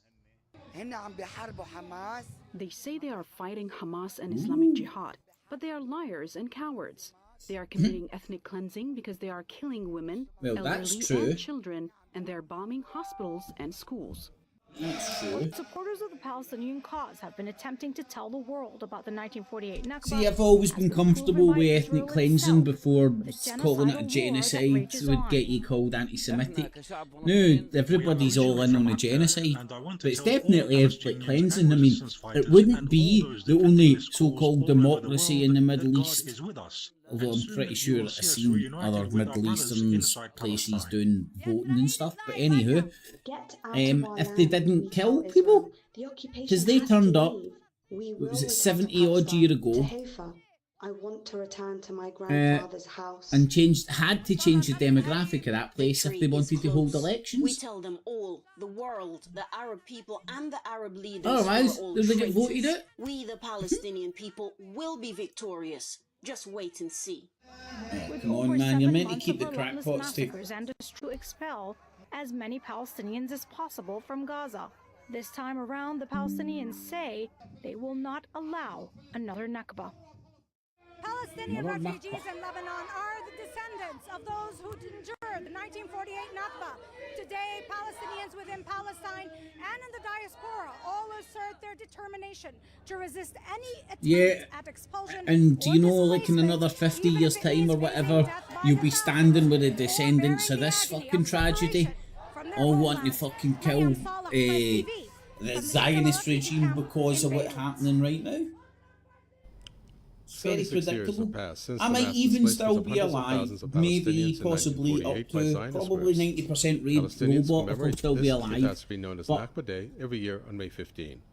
Now Palestinian refugees assert that Israel will never succeed again to displace Palestinians, and that is obvious in Gaza.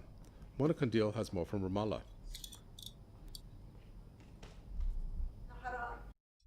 Okie dokie, folks. Well, that's over 3 hours I've done, so thanks for joining.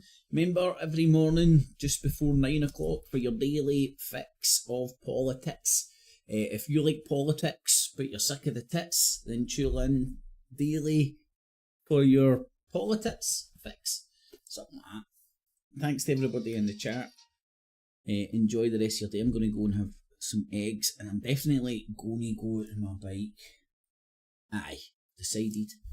Because I need to gauge whether I can cycle to the gym or not, because there's no point in me turning up and just collapsing at the fucking door of the gym. Like, I need to gauge myself. So thanks everybody. Tune in tomorrow morning. Thumbs it up. Share it with your friends, family, foes. Help the show and the channel grow. And all that jazz. Shit, I didn't do a poll today. Forgot. Yeah, because I was running about like a blue earth fly, trying to get a plumber sorted, so I can now do washings and do my dishes again, thank God. Happy days, happy days. And stay tuned to the channel, and I might do a wee live stream or something on my bike, depending if the rain stays on or off. Alright, boob tubes. Get it. Got it. Clips, clips. And remember, citizens, always subscribe. Hit the notification bell as well. And $19.95 plus shipping and handling will keep you out of hell.